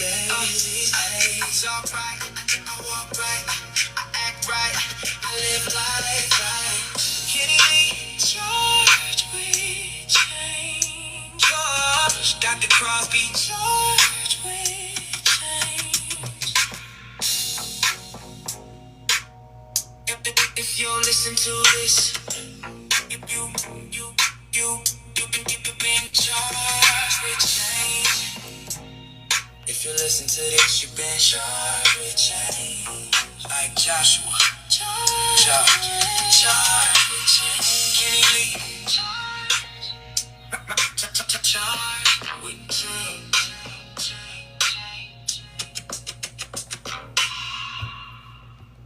That is amazing.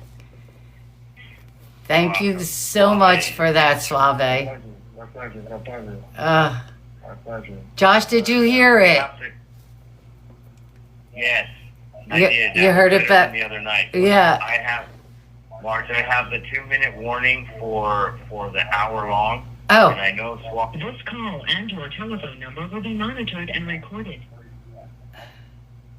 Oh, yeah, I'm at the hour. okay. Oh, all right. They have to call back. They have to shut their tablets down.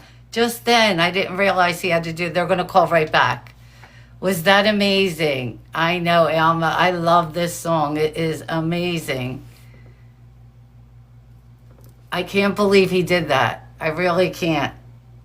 Like I'm telling you, I've only been talking with Suave for about a week and a half. You know, we've been writing to each other mostly every day. Of course, with his wife, I'm in contact with Keisha. And we spoke on the phone maybe 2 or 3 times so far. He's an amazing person. So we have to get him some help. Especially he does need surgeries too.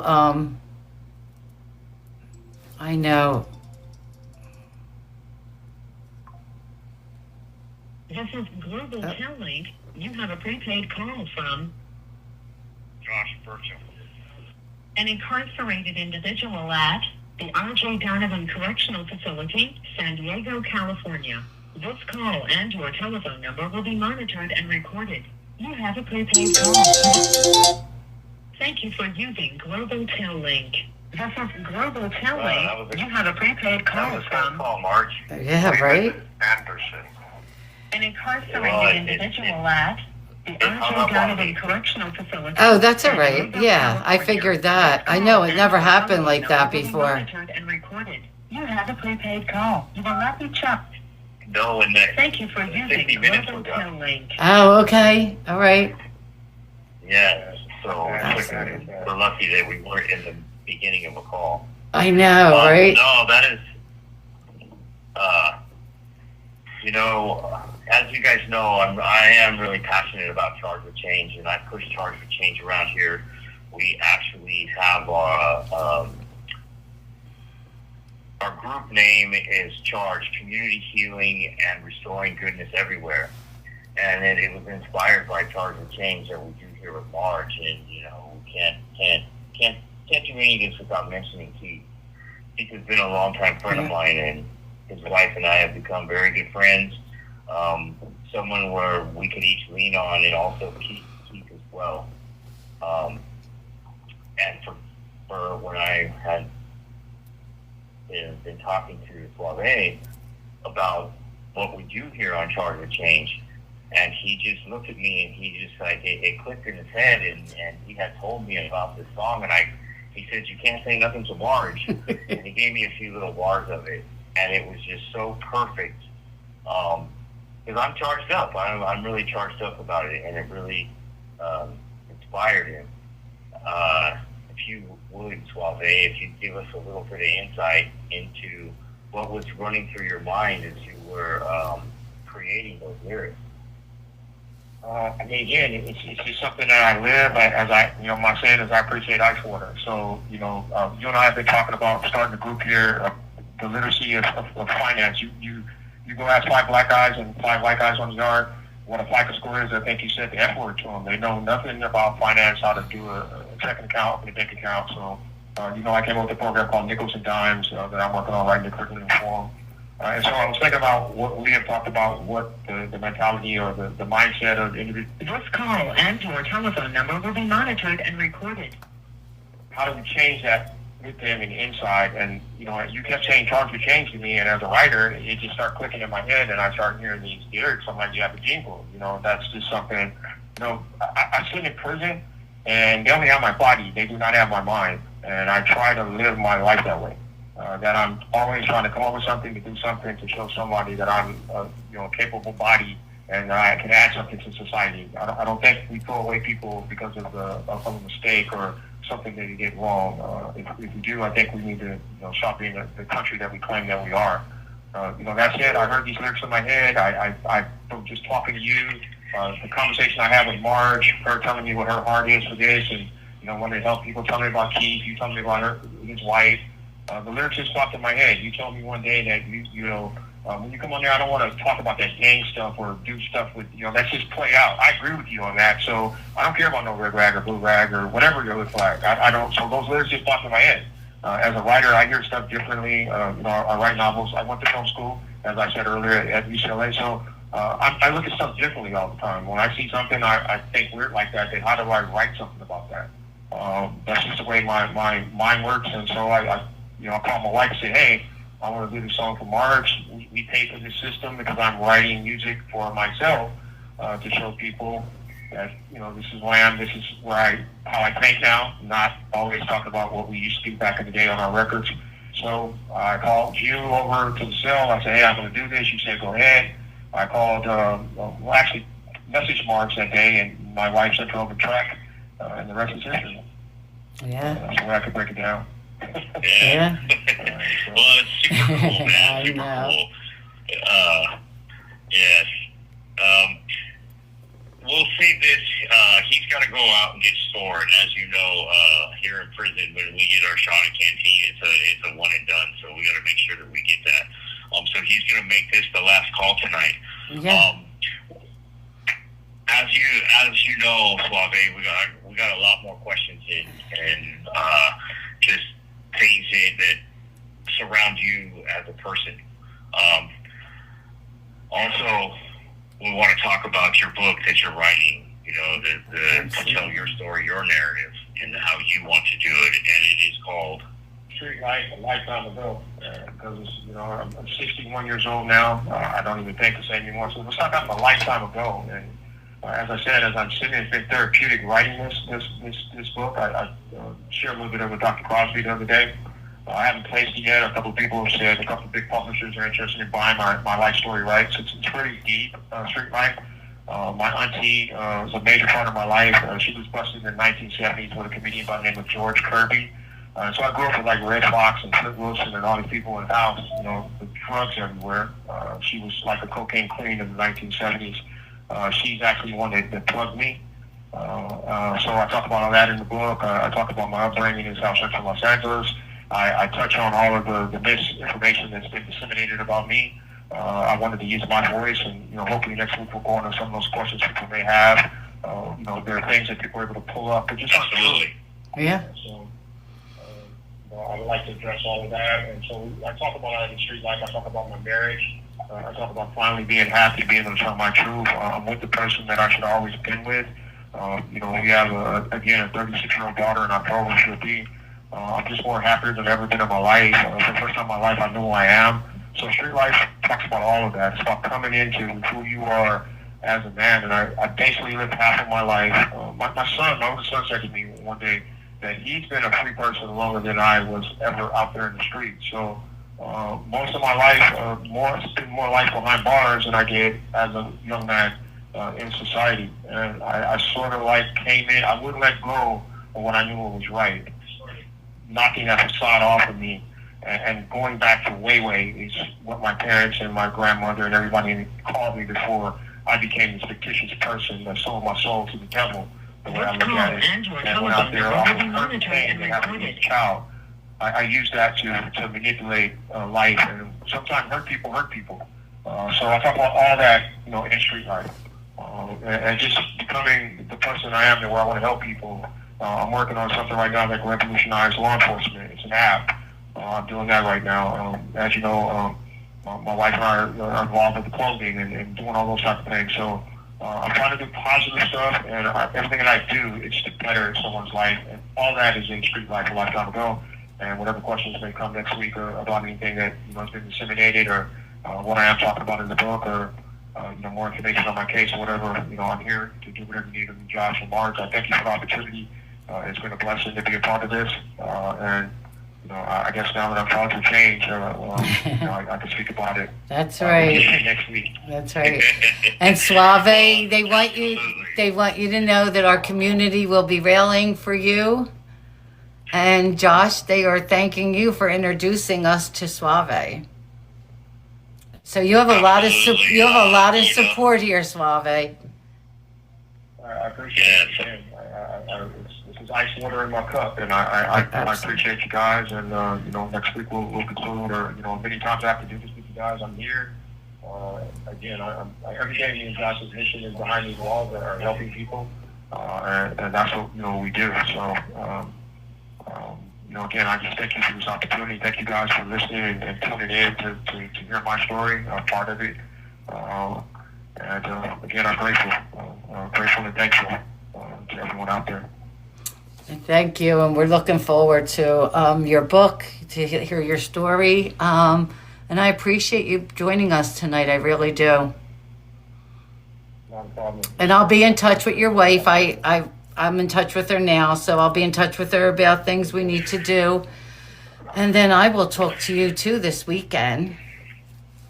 Sure. I'm available anytime. I always answer you. Oh, absolutely. You do.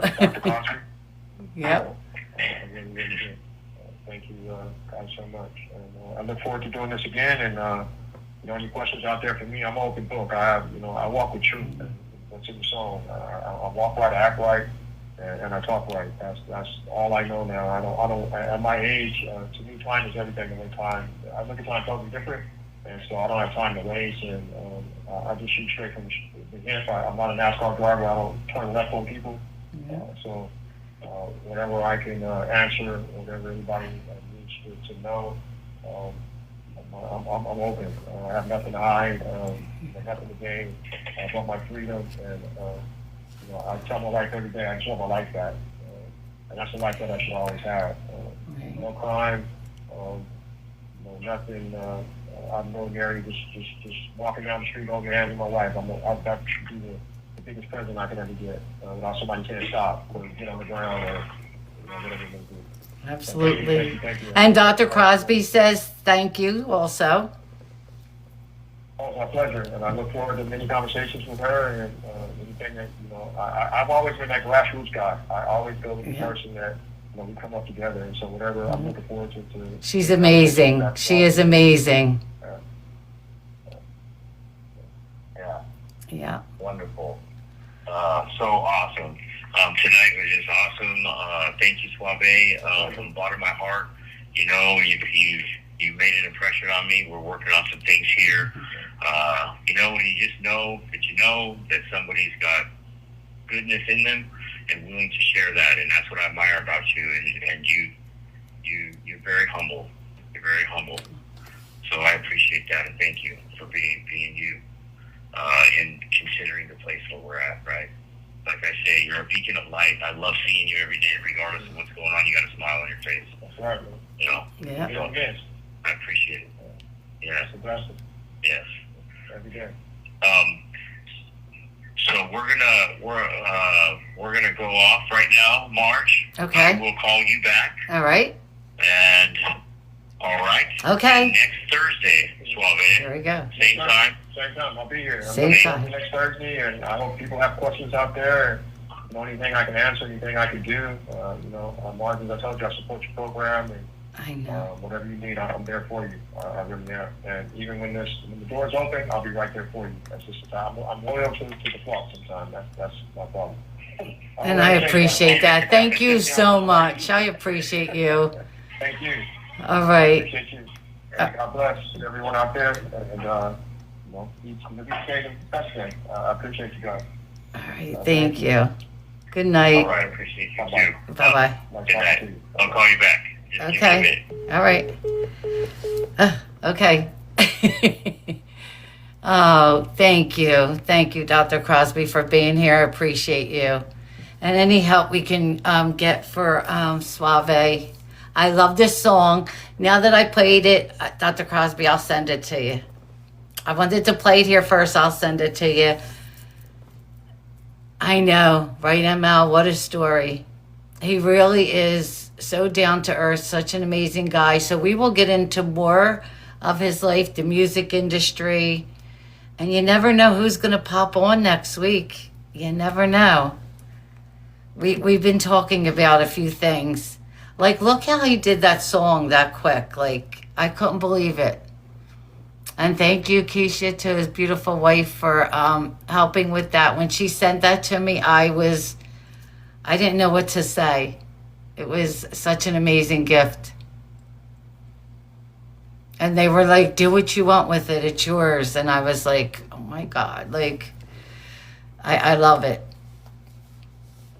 But he is, like everyone, he's been so down to earth, so appreciative. My heart breaks that he's dealing with this cancer right now. We have Josh. This is Global Link. You have a prepaid call from Josh Burcham. I know. an incarcerated individual at the R.J. Donovan Correctional Facility, San Diego, California. This call and your telephone number will be monitored. Absolutely, and recorded. Chris. You have Yep. a prepaid call. You will not Yeah, be I charged for agree. this call. Thank you for using Global Link. Josh, hello. Hello. Hi. How's everybody doing, man? Everybody's good. Everybody's really, yes. Man, you got to see the chat. It's like, you know, you can hear that he's good-hearted, humble by his life experience, gratitude to him and his family. What a story. Well, okay, thank you. Tell him thank you. We loved hearing his story. Everyone's like, it's amazing. The comments and that we're getting. And Josh, thank you. Thank you for introducing me to yet another amazing person. I really appreciate that. No problem. Mm-hmm. Oh man, I really understand today the joy, not just the joy, but the benefit of networking, right? It's not about, there's a bigger picture, right? The whole sum is better than just one part of it, and that is where I knew he was a special soul when he asked, you know, what are you guys doing?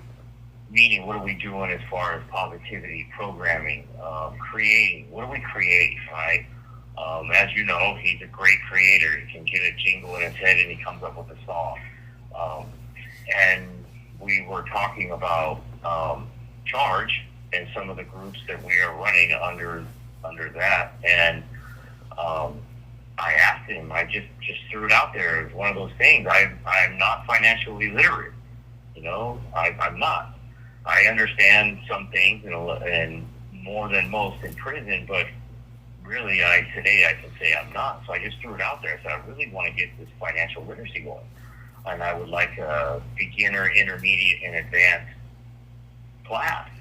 And he was like, I got you. Like, what do you need? And we just hit it off like that. And he was like, kind of, you know, without even knowing who this man was, you know, and what his background is.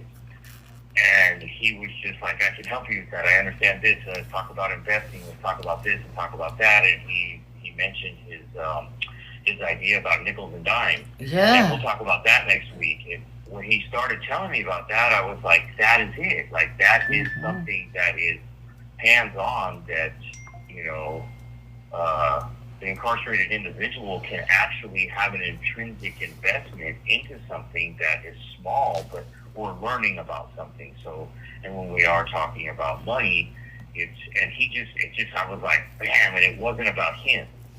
Because I'm not about him. I'm not about me. I'm not about, you know, it's about us. It's when we start being eyes in prison, we start being exclusionary. Right off the bat, it was about, like, you're absolutely right. And like he said, you could take, you know, 5 people from any demographic and ask them in prison about financial literacy, and they look at you like you're speaking Chinese. Right. You know? And so that's when I knew, like, oh man, this is an awesome person. And then you get to know his story a little more. I was just like, wow, and you didn't even lead out with that. You didn't even let that come into even, you know, the conversation, the second and third conversation, you know. So it was really, really. This call and your telephone number will be monitored and recorded. You know, it's like that old saying that, you know, attraction.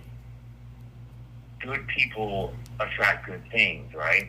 And the same can be said about negativity, right? Negative things attract negative things. Positive things attract positive things, and you just feel it and you know it. And we're going to be doing some, you know, good stuff, some more good stuff here under charge, you know. Not only charge with change, but I'm saying right here on the yard that we're on here in Donovan, you know. Absolutely. Like, look, he's doing that. He wants to teach finances. He's doing a building an app. Like, that's amazing. Yes. That's amazing. Right. So, and when I go over to his house, he is never sitting idle. The man is never sitting idle. He's on the phone. He's like Sundays, don't bother him. We'll get into, there's a lot more stuff that I don't even want to say now, because it's like there's so much stuff that he's doing that just blows my mind, you know, today in the AI world, being able to, you know, I'll let him explain that and what he's doing with that, and how he's able to be still productive in music, you know. It's awesome. Absolutely. And to think, you know, that here we are. I say this all the time, you know, and especially here on Charge with Change, is that you can't keep a good man down, right? That's right. And when we have these creative ideas, we need the support to get them done. Yeah. And I feel that this is the same thing that I know I can say this, you know, concerning him, that you know, behind every great man is a great woman, they say, right? But he has a woman that's his rock. Right. That's his rock. Absolutely. So, and that's where, when we hear stories, you know, Keith having Jamie, I have my father, and we're very, very fortunate to have individuals who are supporting us and loving us and being here for us, you know. It takes a lot to support somebody who's been incarcerated for decades and decades and decades, and it just shows the dedication and love to somebody, that they care for somebody, you know. And it's awesome to hear him talk about his family. He's so passionate, and it's just awesome. It's Absolutely. An awesome day, you know. And I really enjoyed this evening. That was super cool. I get to see him every day. We have extraordinary conversations, you know, about San Diego weather, just sitting on the bench on the yard, you know. So, right. I get to know him on a personal level, and it's just it's uplifting, you know. Absolutely. It's never wasted time, just chit chatting. Yeah, it's great. It is great. And the song, oh my gosh, like, isn't that so cool? I love it. So you heard it better this time than last night? Yes. Okay. Yeah. I'm still going to break it down for you and get it to you. Yeah. So that you have it. Yeah. I'm glad you heard it better. The hook. Absolutely. Yeah, it's like the hook, you know. I like the way it says, you know, I don't talk like that, I don't walk like that. Yep. You know, like it is. So true. And in prison, we see individuals who are still, you know, creased up, hair done the same way, their shirts are creased the same, pants pleated the same, they still wear them baggy, they still look, you know, like a gang member. I mean, I don't know how else to say it. They still hold on to those ideologies and the way they walk, the way they talk, the way they dress. And so, like, it is just like the song is just so true, you know. I don't talk like that no more. I don't act like that no more. I don't walk like that no more. All right. It's so true, and I can relate. I'm not a gang member. I was, you know, but we act certain ways. It's awesome to see, especially, you know, like Keith and Sauve, you know, they've got over 3 decades in prison. There's over 16 years between the two of them in prison. I don't hold a candle in the wind to that. I don't want to be an individual that's got 30 years in, but I have compassion for that. You know? Right, absolutely. I want to see these individuals with LWOP sentences. As you know, there is a new initiative out for LWOPs in the state of California. It hasn't been passed yet. Right. But the initiative is, and it's pushed by Eric and Lyle Menendez and their team, who are also, they reside here on the chart too. I talked to them as well, and what it is it is a commutation and resentencing reform bill for life without the possibility of parole. As you know, the brothers have been in for 36, 37. And when you look at the LWOP versus the death penalty, the death penalty in the state of California has been reconstructed. As we know, we've had the guys from death row on charges of change. They dismantled death row, but they're still actually sentenced to die. Right, exactly. Well, an LWOP sentence essentially is essentially the same thing. Right? There's no relief for them.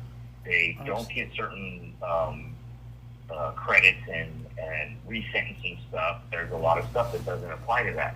Right. And as I know from being in prison the short time I have, is there's just over 5,000 life withouts in the state of California, and there's the last number I had, and I don't quote me on this one, but it's over 30,000 for life with the possibility of parole.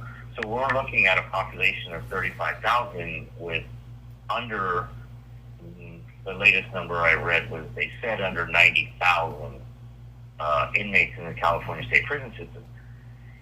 So 35 of that, a third of that, more than a third, is what we were considered indeterminately sentenced inmates, or lifers. And that doesn't even count the 750 condemned.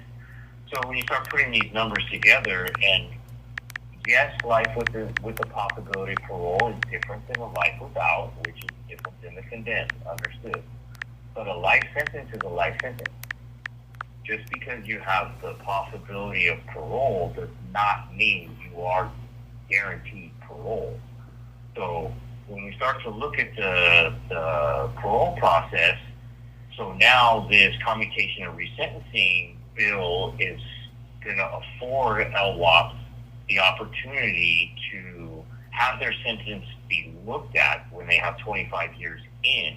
And if you're a positive programming inmate like Sauve, like my bunkie Rob, there's a lot of individuals that are LWOPs that just because they were sentenced to LWOP, yes, maybe it did take them 10, 15, 20 years in the prison system to get it, but when you have no hope, what do you have? Right. You have prison. So your gang mentality or the violence and all that stuff becomes who you are because you have nothing else. We When we think about that, that's where this came about, and it does come from the Menendez brothers pushing, because it's like, okay, I get it, when's enough, if you've made changes. So what they are proposing is at 25 years, you get looked out for a commutation. They will commute your life without to a life with, and now you will go for, doesn't guarantee you're getting out, but keep that straight. So first you have to get through a commutation process, which goes through a panel to see if you're even eligible to get a commutation. And then if you are granted the commutation, then you will now become a life with the possibility of parole. And then you go for your psych eval, which is the first process in the parole hearing through the board. And then you have the opportunity to present yourself as a board prison term. And if they find you suitable, then you can get out. So it's structured to be, you do have to change. Right. So that is the beauty of it, is for a lot of these individuals, and Sauve would fit the criteria, that at 25 years, you get looked at, you get recommended, you go, and now you have the opportunity to get out. So it is something that's coming down the pipeline. Hopefully it's going to get through this year. I know there's a big push in the state of California. You have 60 seconds remaining. With a lot of people pushing for this bill to, not only in legislation, but people free in the streets, and it has a couple of donors behind it. This call and your telephone number will be monitored and recorded. To support it financially to get the recognition that it does need. Right. So that is something that is coming from, hopefully going to be able to be passed. Yeah. So that will give relief to a lot of individuals. Absolutely. Would you like me to call back? Yeah, call back. Okay. Okay. All right. We'll do another call with Josh. We gotta hope this bill passes, but it'll take a while anyway, once it does. But there's so many people that don't belong where they are or have worked. There's innocent people behind bars. We know that. Gary Wayne Sutton, for one. We have quite a few people. And look at this. Sauve basically is in there for something he didn't do. I think it was a way for them to get him on something, so they got him on, for his past. Like, that's what he said, too. This is Global Tellink. You have a prepaid call from Josh Burcham. an incarcerated individual at the R.J. Donovan Correctional Facility, San Diego, California. This call and your telephone number will be monitored and recorded. You have a prepaid call. You will not be charged for this call. To accept this call, thank you for This using recording. Global Tellink. There you go. Yeah. Yeah. Anybody have any questions or burning desires? Mark, you? Not right now. I don't know. Does anybody have any questions? You did, Nicole? Oh no. Nicole, there was an update to the app. If people are getting kicked out or if it's acting up, there was an update yesterday, I believe, to the app.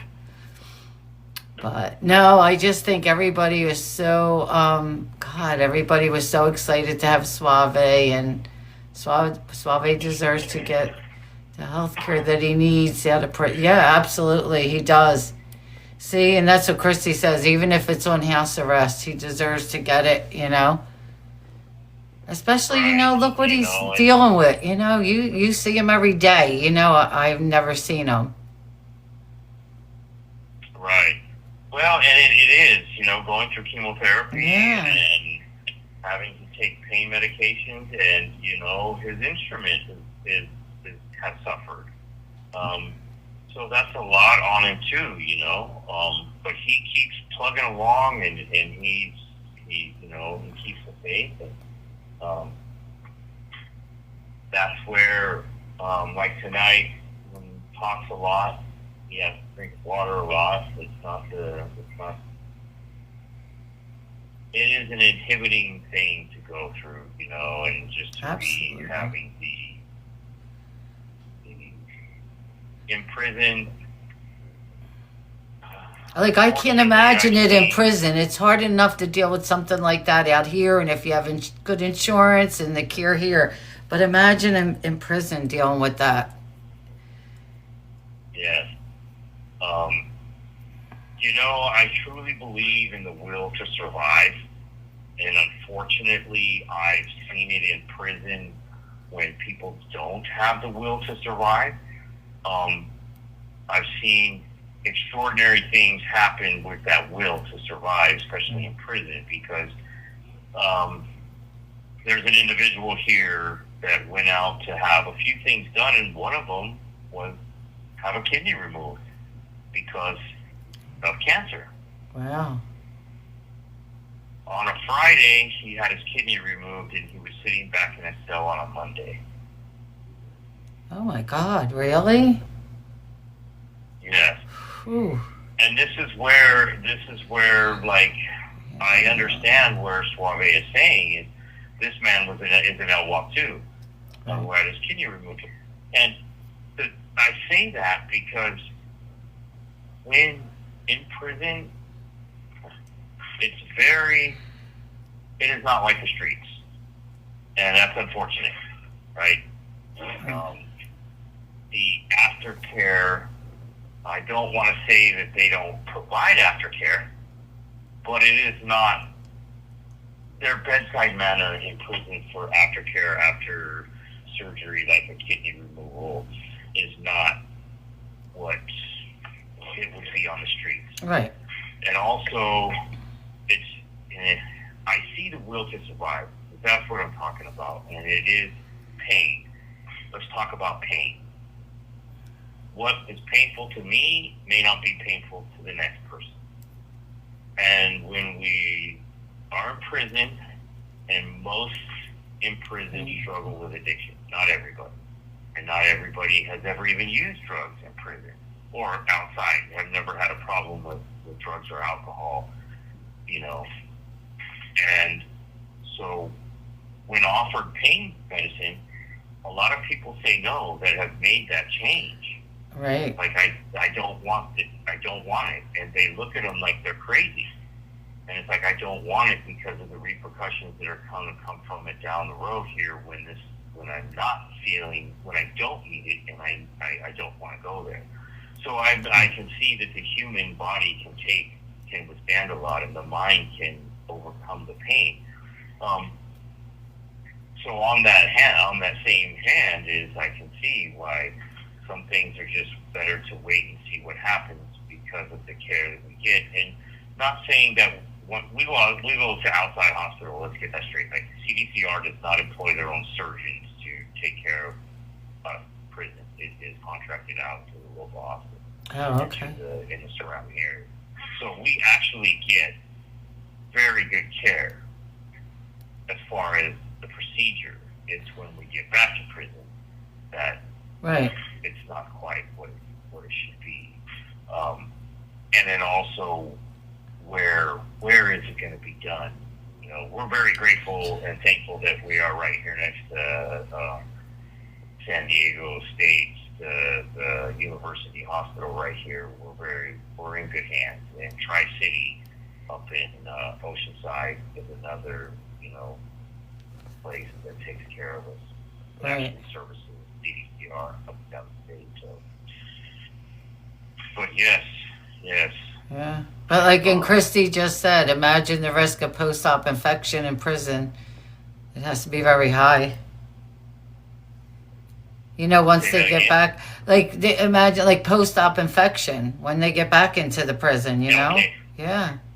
Absolutely. Yeah. And that's just it. Is we try to live in a clean environment. Right. But it's not really that clean. Right, Especially exactly. when we live in a room up here. This call and/or telephone number will be monitored and recorded. But yes. Yeah. Yeah, that's a whole nother life. Absolutely. Yeah. We had Yancey, one of Yancey was on our live. He's with the dog program with Keith.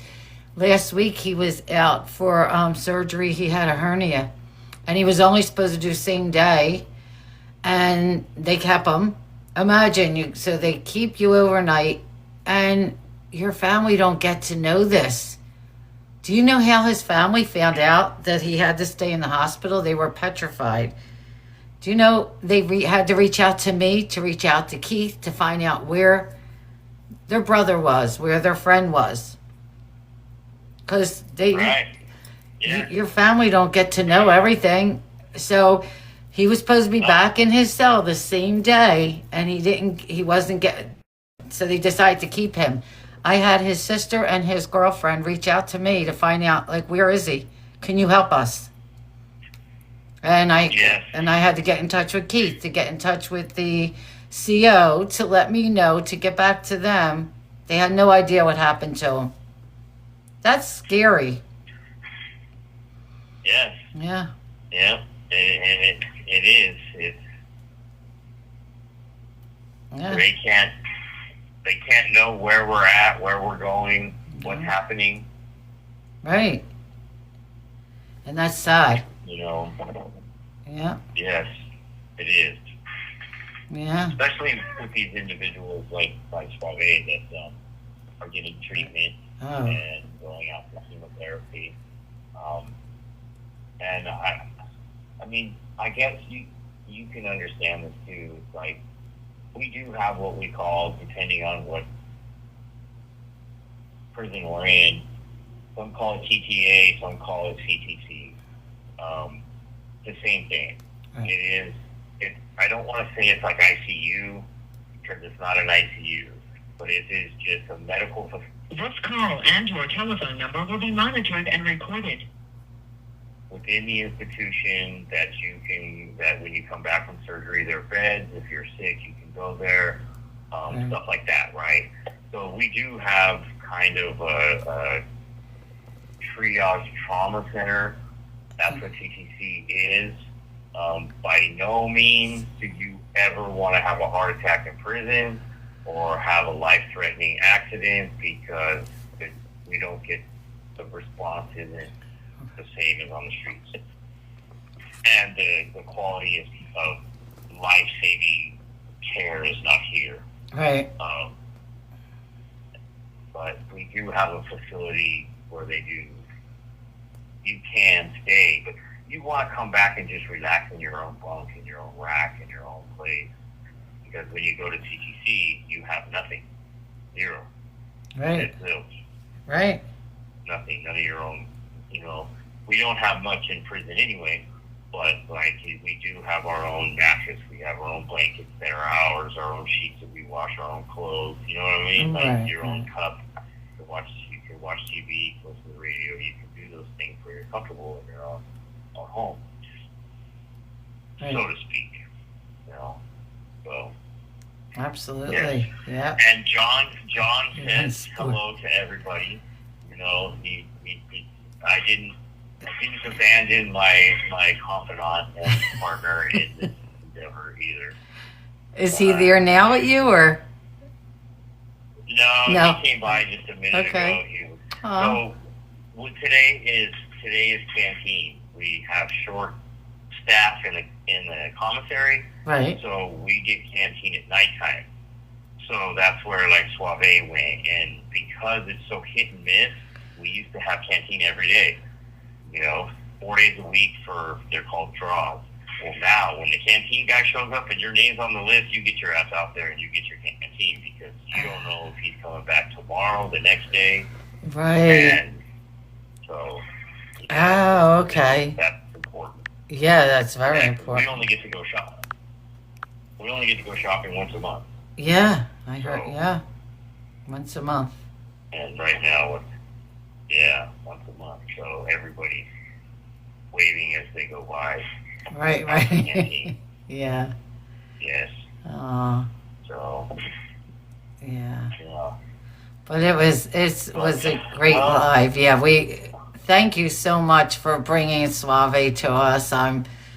I'm so honored to know him, and I can't believe the song. It just still blows me away. I listen to it all day long. I love it. I do. It's my before when you first introduced us, I was listening to My Girl. That was always my one of my favorite songs. God, I always listen to My Girl, but now we got Charged with Change. Yeah. Oh, Yeah. yeah. Oh, and the story, isn't this, The you know, story. it's so neat Yep. to hear the story behind My Girl, right? Yeah.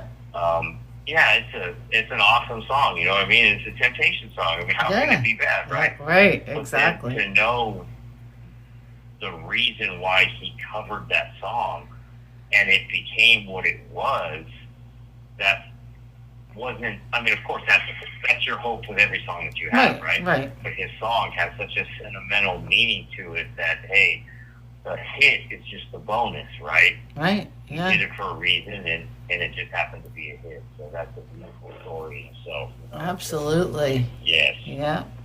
but absolutely, Marge. All you right. you know me. I know you. When I meet extraordinary people, I want to share their story too. Yes, you know. do. Mhm. Here in prison, I meet. Like I said before, gosh, you just never know. You Right. never know who you're gonna meet and run into. So yeah, Yeah. wonderful. I'm so happy just to be part of it. Mm. Just to even be able to listen to it on a personal level. I'm thankful to have him in my life now to be able to educate me on things that I never would have really even thought of. Just a different perspective to look at life. Yeah. As he said. And Christy says Josh has a talent for finding extraordinary people. See? Yep. Thank you, Christy. Thank you. Well, and you know what? I am so thankful that an extraordinary person reached out to me, and that's Keith. Yeah. Because without Keith, I would have never been able to meet That's the right. extraordinary person that you are. Thank And, you. this Charged with Change community that You have 60 seconds remaining. you've been able to, foster. This is what become not a foster family. This has just become a community of friends and individuals that are striving for change. They'd like to Absolutely. see change in individuals. Yep. So I appreciate everything, everybody, ladies and gentlemen. I appreciate you guys listening. Next Thursday, we're going to have some more with Sauve. I have some questions for him concerning some, things that were happening in the 90s around his career and stuff like that.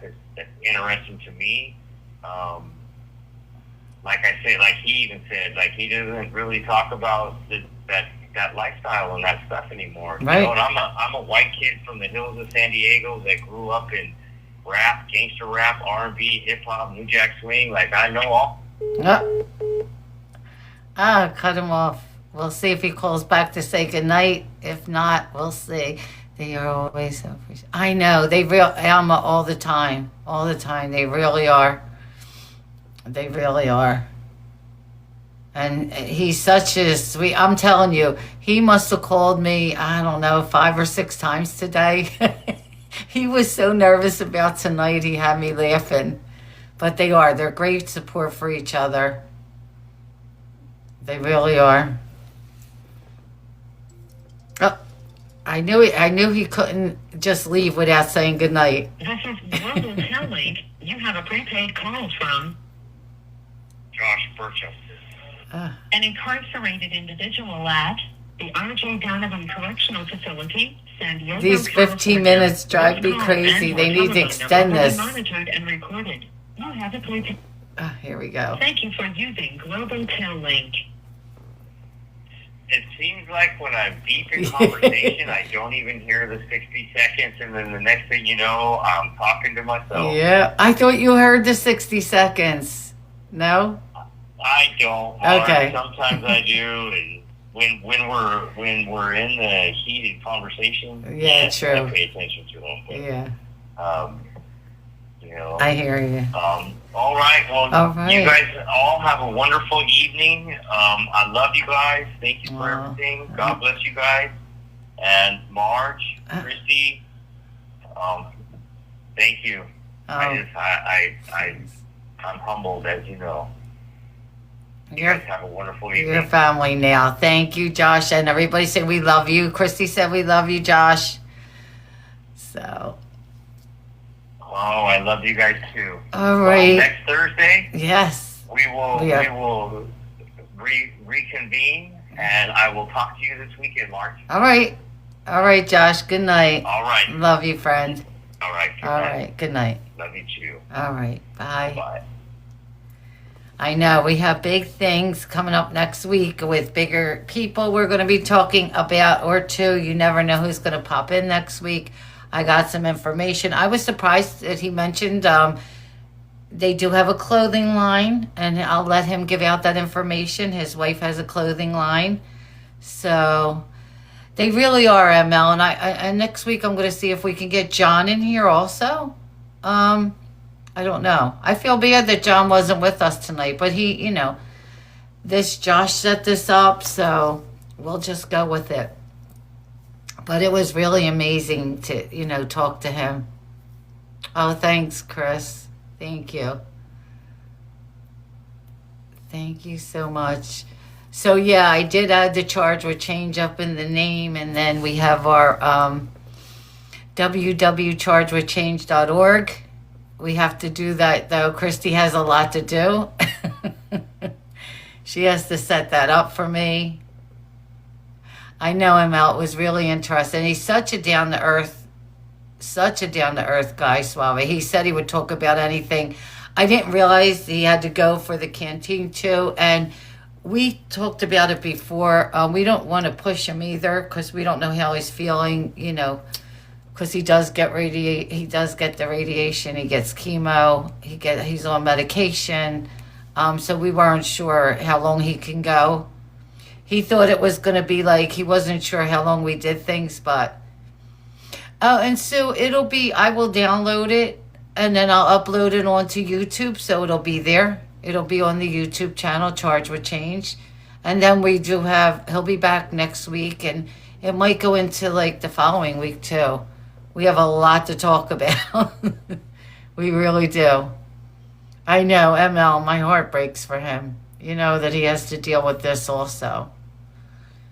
Being sick in prison isn't easy. It's not easy being in there, period, but we know tonight's another case. That's right. I know. Alma, absolutely. Absolutely.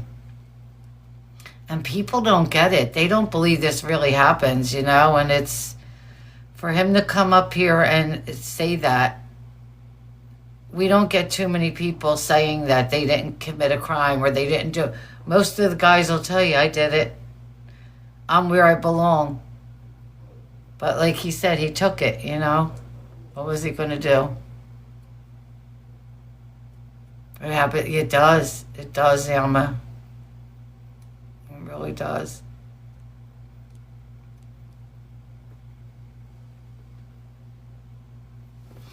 So he was he was in the same place, involved with the same people, but he actually didn't do it. It was an arson.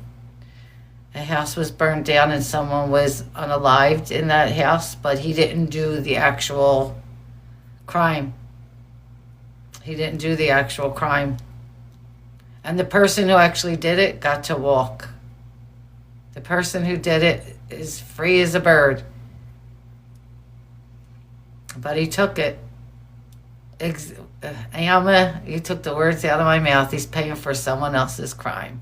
We have two people doing it. Well, actually three if you count. I'm talking two from just Carell and him now, and you have Gary Wayne Sutton. He's paying for someone else's crime. And it happens. There it goes. You could pin that, Chris. You could pin that. I gotta add that. Because it was murder, they don't, no parole, life without parole. And he never got in trouble before. It won't let you? Oh, It might not. You know why? It's a website. Oh, wait. It let me. That's weird. It won't let you do it. Maybe because you put it out there. I don't know. But because it was a murder case and Catherine, that's basically it. And he's never been in trouble before. Right, Nicole? And the person who did it's out there probably continuing to do what he did. Oh, there you go. It's not pinned on your end? Oh, it pinned for me. Now it's not. Yeah, I didn't think you can pin that. Well, they're fighting right now for resentencing. We're trying right now. So I'm going to speak to his wife. I don't know if Keisha's still in here. I'll speak to her. I'll see if they have a change.org. I'll get on that. Yeah. So Christy will have to either comment it again. It won't let us pin because it's a website. But it's the www.chargewithchange.org. It's not done. She has to do the website now. But she paid for the domain for that. So it's mine. Christy got it for me for a year. For a year she got it for me. And then I know everybody loves the song he wrote. I'm absolutely thrilled with the song that he wrote. He really is. And next week, like he said, he'll be talking about a Biggie, Suge Knight. We don't know if he'll bring, his brother-in-law if he'll get his brother-in-law on. You never know who's going to join. But he really was. And he's been a pleasure to talk to, too. He's been a pleasure to talk to. Very respectful. Very, very respectful. He talked about New Edition a little bit tonight, his involvement with them, Capitol Records. I don't know if they were actually in here, Capitol Records. But so we'll be talking to quite a few people in the next week or two. So I'll put out another flyer commercial for next week. I want to see what he wants on that one. I have him speaking with Suge Knight because Suge just stood me up the last time. So we're trying to he's very close with Suge. So we're going to see if we can have the both of them on here, which would be amazing.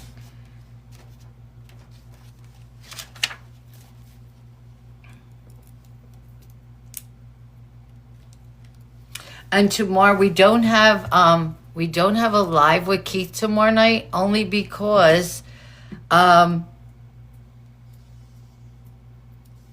me see.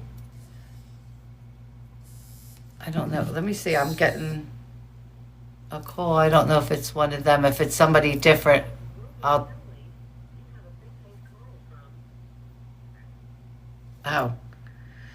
never mind. I could call back. I could message that person back. I thought it might have been one of the. It might have been Sauve again, but it wasn't. But yeah. So we are. He's going away. Oh, okay. And 30 plus years of his life. He's been in there for 30. What did I say? 30. I got so many of them. He's 61, 34 years. 34 years. Did you see? Oh, I heard about it, but I didn't hear what happened, Emma. They aren't. Okay. Thank you for letting us know. Did you say he's having a weekend with? Not Sauve. Not Sauve. It's Keith gets weekends. I don't know if Sauve does. I'm not sure. But Keith does. I mentioned last night that Joe and Paige goes to see him because I was going to have her do. I was going to send her the song that he wrote so she can get it over to Josh. But I'm not sure. I never asked him that. That's a question for next week, too.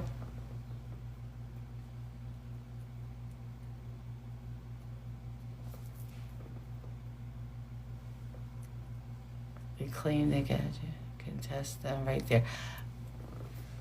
Really? I didn't see that. I saw something on Facebook about what they found, and they weren't sure whose it was, but that's crazy that they're even bringing that up now.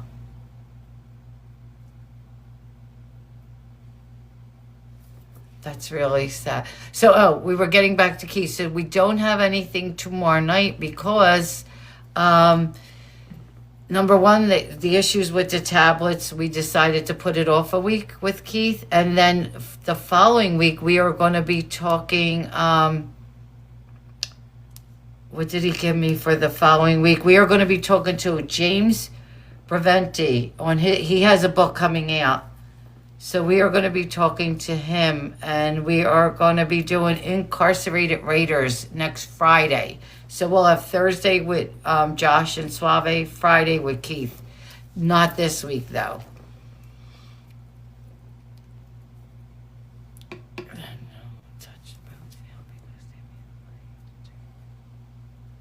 Oh, okay. See?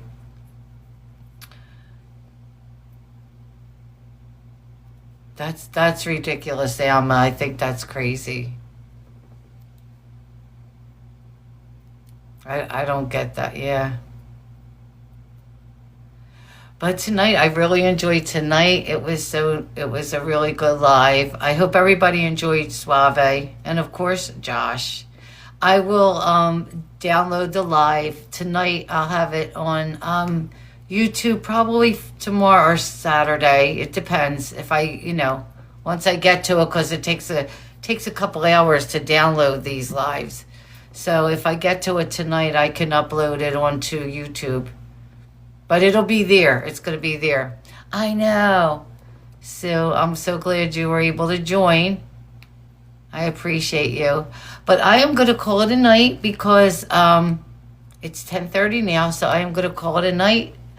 I want to thank everyone for joining us. I appreciate each and every one of you. It was amazing. We will be back next week with Sauve again next Thursday night. So I will see everyone tomorrow night at 7:30. We'll just do a random live. We'll just talk about whatever comes up. So everyone, thank you again for joining. Thank you to my mods for all you do for me. Thank you to my daughter for putting up with everything and for getting my website together for me. And guys, thank you so much for the taps, the shares, the likes, the gifts. I appreciate each and every one of you. So I will see everyone tomorrow night. Bye.